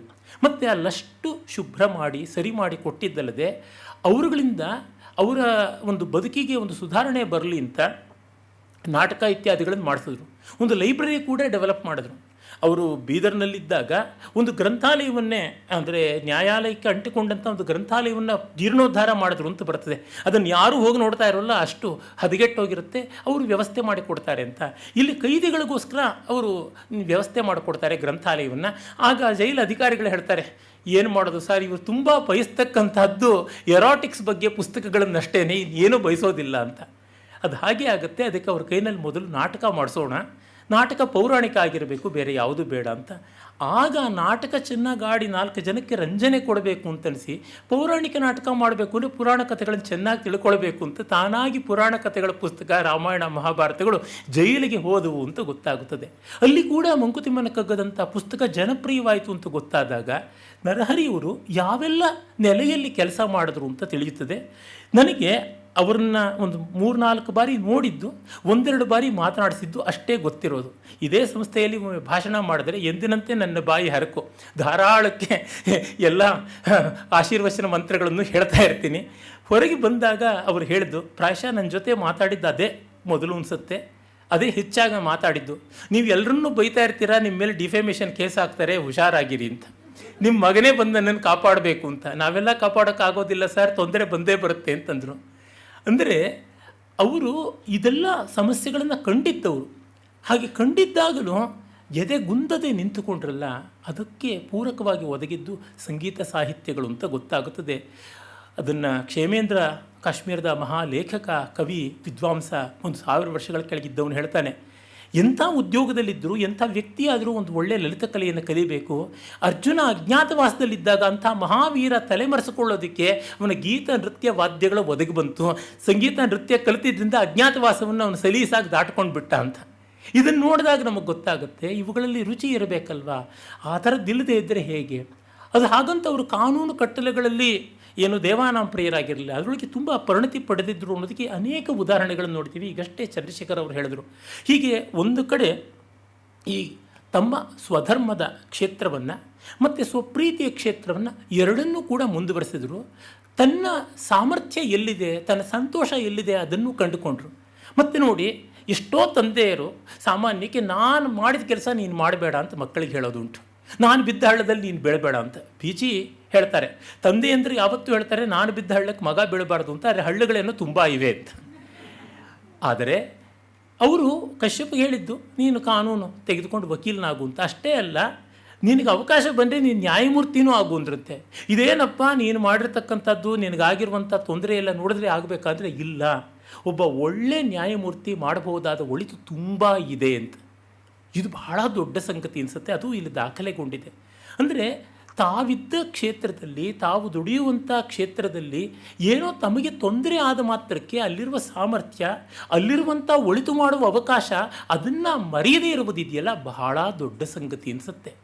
ಇದು ನಿಜಕ್ಕೂ ನಂಜುಂಡನ ಶಕ್ತಿ, ಇದು ನೀಲಕಂಠನ ಶಕ್ತಿ ಅನಿಸುತ್ತೆ. ಪ್ರಾಯಶಃ ಅವರ ಹೆತ್ತ ಊರು, ಅವರ ಹುಟ್ಟೂರು ಹರಿಹರ. ಆ ಹರಿಯ ಸ್ಥಿತಿಸ್ಥಾಪಕ ಗುಣ ಅವರ ಅಡ್ಮಿನಿಸ್ಟ್ರೇಟಿವ್ ಸ್ಕಿಲ್ಸಲ್ಲಿ ನೋಡ್ತೀವಿ. ಮತ್ತು ಶಿವ ಅವನು ನಿರ್ಮಮನಾಗಿರ್ತಾನೆ. ಹಣೆ ಮೇಲೆ ಚಂದ್ರನನ್ನೂ ಇಟ್ಕೊಂಡಿರ್ತಾನೆ, ತಲೆ ಮೇಲೆ ಹಣೆಯಲ್ಲಿ ಬೆಂಕಿಯನ್ನು ಇಟ್ಕೊಂಡಿರ್ತಾನೆ. ಈ ಕಡೆ ಗಂಗೆಯೂ ಇರ್ತಾಳೆ, ಕೊರಳಲ್ಲಿ ತಲೆಬುರುಡೆಗಳ ಮಾಲೆನೂ ಇರುತ್ತದೆ. ಮಡಿ, ಮೈಲಿಗೆ, ತಂಪು, ಬಿಸಿ ಇವುಗಳ ವ್ಯತ್ಯಾಸ ಇಲ್ಲದೆ ಎಲ್ಲವನ್ನೂ ಸಮಾನವಾಗಿ ಕಾಣ್ತಾನಲ್ಲ, ಆ ಬಗೆಯಲ್ಲಿ ಅವರು ಆ ಹರಿಹರಾದ್ವೈತವನ್ನು, ತಮ್ಮ ವೃತ್ತಿ ಪ್ರವೃತ್ತಿಗಳ ಅದ್ವೈತವನ್ನು ಸಾಧಿಸಿದ್ರು ಅನಿಸುತ್ತೆ. ಆ ಕಾರಣದಿಂದ ಆ ಮಹನೀಯರ ಸಂಸ್ಮರಣ ಇವತ್ತಾಗ್ತಾ ಇರೋದು ಬಹಳ ಒಳ್ಳೆಯದು. ಈ ಪುಸ್ತಕದಲ್ಲಿ ನಾವು ಆಶ್ಚರ್ಯಪಡಬಹುದಾದ, ಆದರೆ ನಂಬುವುದಕ್ಕೆ ಸರ್ವತಾ ಸಾಧ್ಯ ಇರುವಂಥ ದಾಖಲೆಗಳಿವೆ. ಆ ದೃಷ್ಟಿಯಿಂದ ಕೂಡ ಇದಕ್ಕೆ ಒಳ್ಳೆಯ ಒಂದು ಸಾಹಿತ್ಯಿಕ ಮೌಲ್ಯ ಇದೆ. ಅದಕ್ಕಿಂತ ಮಿಗಿಲಾಗಿ ಜೀವನ ಮೌಲ್ಯ ಇದೆ. ಯೋಗದ ಅರ್ಥ ಅದೇ ತಾನೇ, ಸಮನ್ವಿತವಾಗುವುದೇ ಯೋಗ. ಯುಜರ್ ಯೋಗಿ ಅಂತೀವಲ್ಲ, ಆ ಸಮನ್ವಿತವಾದ ವ್ಯಕ್ತಿತ್ವವನ್ನು ನಾವು ಕಾಣ್ತೀವಿ. ಧನ್ಯವಾದ, ನಮಸ್ಕಾರ.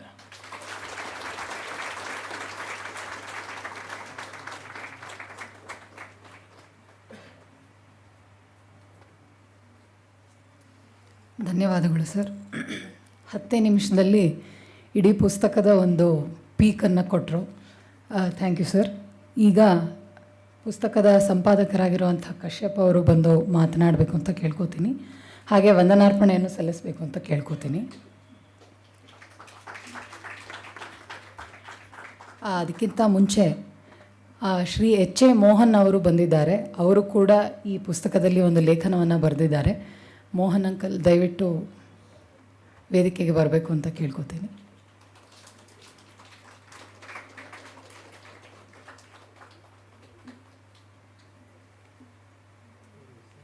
Shri H A Mohan, district judge, city civil court and CBI special court.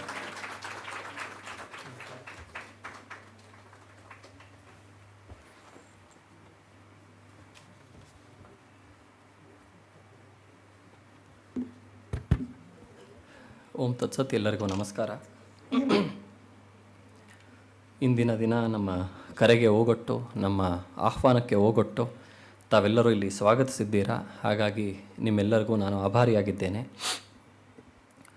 ಇಂದಿನ ದಿನ ಈ ಪುಸ್ತಕ ಸ್ವಧರ್ಮ ಯೋಗಿ ಅನ್ನುವಂಥದ್ದನ್ನು ನಾವು ಲೋಕಾರ್ಪಣೆ ಇವತ್ತು ಮಾಡಿದ್ದಾಗಿದೆ. ನನ್ನ ಪೂಜ್ಯ ತಂದೆಯವರ ಬಗೆಗೆ ನಾನಲ್ಲದೇ ಇನ್ನೂ ಒಂದು 10-20 ಜನನೂ ಅವರಿಗೆ ಜೈಕಾರವನ್ನು ಹಾಕಲಿ, ನಾನು ಅಕ್ನಾಲೆಜ್ ಮಾಡ್ದಂಗೆ, ನಾವು ಅವರನ್ನು ಪೂಜಿಸಿದಾಗೆ 4 ಜನ ಮತ್ತು ಅವರನ್ನು ಪೂಜಿಸಲಿ ಅನ್ನೋಂತಹ ಯಾವ ಭಾವನೆ ಇಟ್ಕೊಂಡು ಈ ಪುಸ್ತಕವನ್ನು ನಾವು ಹೊರ ತಂದಿದ್ದಲ್ಲ.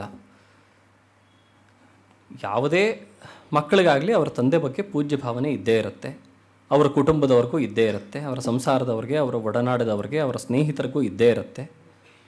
ಈ ಕಾರಣದಿಂದ ಯಾವುದೋ ಒಂದು ಪುಸ್ತಕವನ್ನು ತಂದು ಅವರ ಬಗ್ಗೆ 4 ಜನಕ್ಕೆ ಹೇಳಬೇಕು, ನಾವು ಹೊಗಳ್ಕೋಬೇಕು ಅನ್ನೋಂತಹ ಯಾವ ಮನಸ್ಥಿತಿ ಅಥವಾ ಮನೋಧರ್ಮದಿಂದ ಈ ಪುಸ್ತಕವನ್ನು ನಾವಿವತ್ತು ಹೊರಗೆ ತಂದಿದ್ದಲ್ಲ. ನಮ್ಮ ತಂದೆಯವರ ಜೀವನದಿಂದ, ಅವರ ಜೀವನ ಮೌಲ್ಯದಿಂದ ಸಾಕಷ್ಟನ್ನು ನಾನು ಪಡ್ಕೊಂಡಿದ್ದೀನಿ. ಆ ಕೆಲವು ವಿಚಾರಗಳನ್ನು, ರಸವತ್ತು ವಿಚಾರಗಳನ್ನು ನಾನೇನಾದರೂ ಬರೆದಿಟ್ಟರೆ ಮಿಕ್ಕಿದ್ದವರು 4 ಹೇಳಿದ್ರೆ ಇನ್ನೂ 4 ಜನಕ್ಕೆ ಅದು ಹಂಚ್ಬೋದು, ಒಳ್ಳೆಯದಾಗ್ಬೋದು ಅನ್ನುವಂತಹ ಒಂದೇ ಭಾವನೆಯಿಂದ ವಿನಮ್ರವಾಗಿ ಈ ಪುಸ್ತಕದ ಲೋಕಾರ್ಪಣೆ ಆಗಿದೆ. ಇದರಲ್ಲಿ ಒಂದು ವಿಚಾರವನ್ನು ನಾನು ಹೇಳಬೇಕು ಅಂತಂದರೆ, ನನ್ನ ಪ್ರಿಫೇಸ್ ಒಳಗೂ ಇದನ್ನು ಬರ್ತಿದ್ದೀನಿ. ನಮ್ಮೆಲ್ಲರಿಗೂ ಒಂದು ಮಟ್ಟಿಗೆ ಋಣಭಾವ ಅನ್ನುವಂಥದ್ದು ಕಾಡುತ್ತೆ. ನಾವು ಸಾಕಷ್ಟು ಜನದಿಂದ ಪಡ್ಕೊಂಡಿದ್ದೀವಿ, ಹಾಗಾಗಿ ಅದಕ್ಕೆ ನಾವು ಋಣವನ್ನು ತೀರಿಸ್ತಲೇ ಇರ್ತೀವಿ. ಈ ಪ್ರಾಯಶಃ ಇಲ್ಲಿ ಕೂತಿರುವಂಥ ಪ್ರತಿಯೊಬ್ಬರ ಋಣವೂ ನನ್ನ ಮೇಲೆ ಇದ್ದೇ ಇದೆ ಒಂದಲ್ಲ ಒಂದು ರೀತಿಯಲ್ಲಿ. ಹಾಗಾಗಿ ತಮ್ಮೆಲ್ಲರಿಂದನೂ ಪಡ್ಕೊಂಡಿದ್ದೀನಿ. ನಮ್ಮ ತಂದೆಯವರಿಂದ ಹೆಚ್ಚೇನು ಪಡ್ಕೊಂಡಿದ್ದೀನೋ ಅದನ್ನು ನಾನು ಮಾತ್ರ ವರ್ಷ ಕೊಡ್ಬೋದು. ತಿಥಿಯ ಮೂಲಕವೋ, ವೈದಿಕದ ಮೂಲಕವೋ, ಅಥವಾ ಯಾವುದೋ ಒಂದು ಕಾರ್ಯಕ್ರಮದ ಮೂಲಕವೋ ನಾನು ಮಾಡ್ತಾನೆ ಬಂದಿದ್ದೀನಿ. ಆದರೆ ಇದರೊಳಗಿರುವಂತಹ ಮೌಲ್ಯ ಬಹಳ ದೊಡ್ಡದು.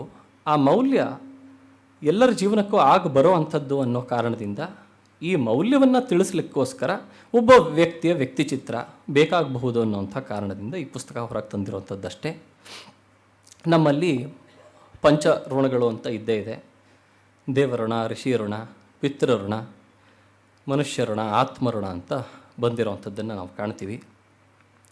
ಪಿತೃಋಣವನ್ನು ಮಕ್ಕಳು ಮಾತ್ರ ಮಾಡೋವಂಥದ್ದಾಗತ್ತೆ. ಆದರೆ ಅವ್ರು ಯಾವ ಡೊಮೇನಲ್ಲಿ ಕೆಲಸ ಮಾಡಿರ್ತಾರೋ ಆ ಡೊಮೇನ್ಸ್ ಅವರಿಗೆ ಅವ್ರ ಕಾಂಟ್ರಿಬ್ಯೂಷನ್ ಇರೋದನ್ನು ನಾವು ಅದನ್ನು ತೀರಿಸೋದಕ್ಕೋಸ್ಕರ ಋಷಿ ಋಣ ಅಂತ ನೋಡ್ತಾ ಹೋಗ್ತೀವಿ. ಅವರ ಡೊಮೇನಲ್ಲಿ ಇವತ್ತು ಯಾರ್ಯಾರು ಕೆಲಸ ಮಾಡಿದ್ರು ನಮ್ಮ ತಂದೆಯವರು, ಹಾಗಾಗಿ ಅವ್ರ ಜೊತೆಗಿರುವಂತಹ ಸುಮಾರು ಜನ ನ್ಯಾಯಾಧೀಶರುಗಳು, ಕೆಲವು ವಕೀಲರುಗಳು ಅವ್ರ ಬಗ್ಗೆ ಸುಮ್ಮನೆ 4 ಒಳ್ಳೆ ಮಾತಾಡೋದಲ್ದೇನೆ ಅವರಿಂದ ನಾವು ಯಾವ ಮೌಲ್ಯವನ್ನು ಪಡ್ಕೊಂಡ್ವಿ ಅಂತ ಹೇಳಿ ಇದರೊಳಗೆ ದಾಖಲಿಸಿಟ್ಟಿದ್ದಾರೆ. ಈ ಕಾರಣದಿಂದ ಈ ಕೆಲವು ಲೇಖನಗಳು ಇಲ್ಲಿ ಓದೋದಕ್ಕೆ ಬಹಳ ಅರ್ಹವಾಗಿರೋವಂಥದ್ದು ಅಂತ ನನಗೆ ಕಾಣುತ್ತೆ. ಮತ್ತು ನಮ್ಮ ನ್ಯಾಯಾಂಗ ಇಲಾಖೆ ಒಳಗೆ ಟ್ರಾನ್ಸ್ಫರ್ ಇರೋದರಿಂದ ಯಾವ ನ್ಯಾಯಾಧೀಶರೂ ನಮ್ಮ ತಂದೆ ಜೊತೆಗೆ 3 ವರ್ಷ ಕಾಲಕ್ಕಿಂತ ಜಾಸ್ತಿ ಕೆಲಸ ಮಾಡೋಕ್ಕಾಗಲಿಲ್ಲ. ಹೆಚ್ಚಂದರೆ 3 ವರ್ಷ. ಭಾಳ ಕೆಲವರು 3 ತಿಂಗಳು 4 ತಿಂಗಳು ಕೆಲಸ ಮಾಡಿರೋವಂಥದ್ದು ಆಗಿದೆ.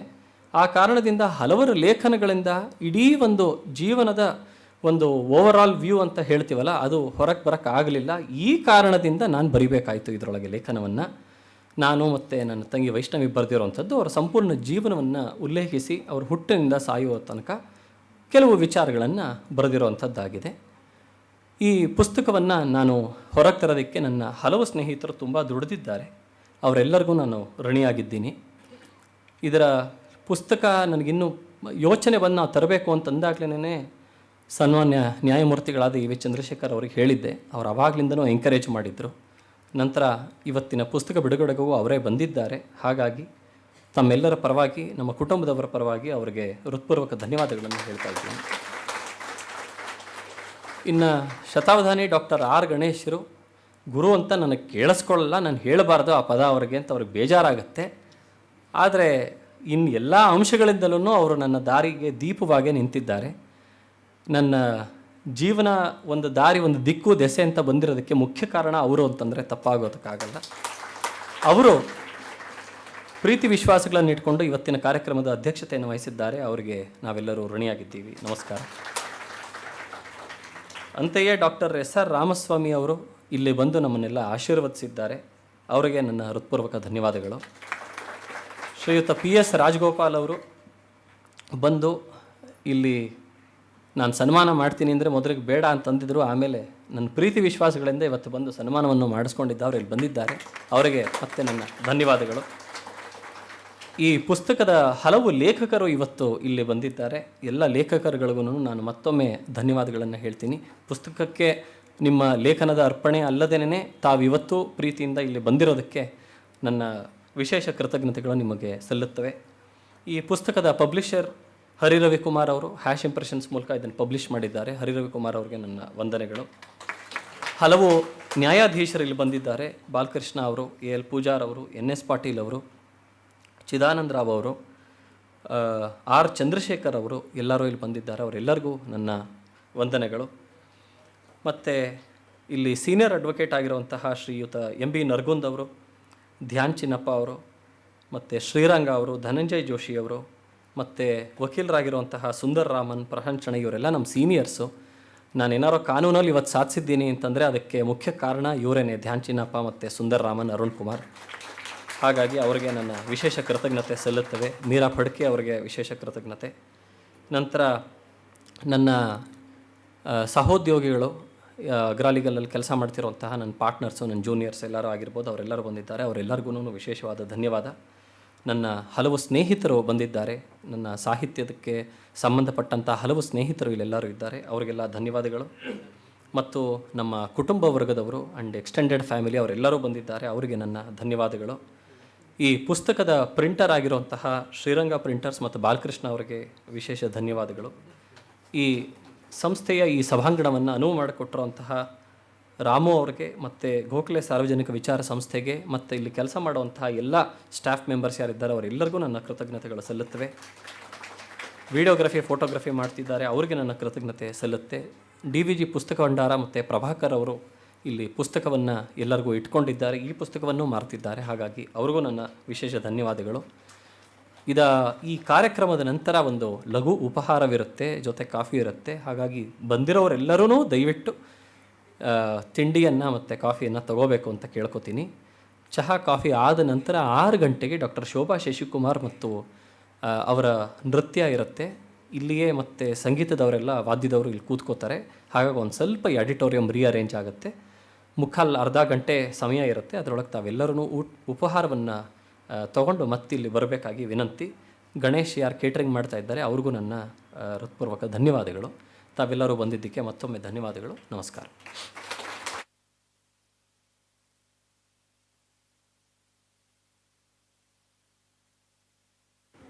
ಇಲ್ಲಿ ಬಂದಿರೋಂತಹ ಸುಮಾರು ಜನ ನನ್ನ ಕುಟುಂಬದವರು, ಸ್ನೇಹಿತರೇ ಆಗಿದ್ದೀರಾ. ಪುಸ್ತಕವನ್ನು ಸುಮಾರು ಜನಕ್ಕೆ ನಾನೇ ಕೊಡಬೇಕಾಗಿದೆ. ಹಾಗಾಗಿ ಒಂದು ಸ್ವಲ್ಪ ಇಲ್ಲಿ ಬನ್ನಿ, ಕೊಟ್ಟು ಬಿಡ್ತೀನಿ. ಹೆಚ್ಚಿಗೆ ಕಾಪಿ ಬೇಕು ಅಂತಂದರೆ ಇವತ್ತು ಕೊಂಡ್ಕೋಬೋದಾಗಿದೆ. ವಿಶೇಷ ರಿಯಾಯಿತಿ ಇರುತ್ತೆ. ಧನ್ಯವಾದ.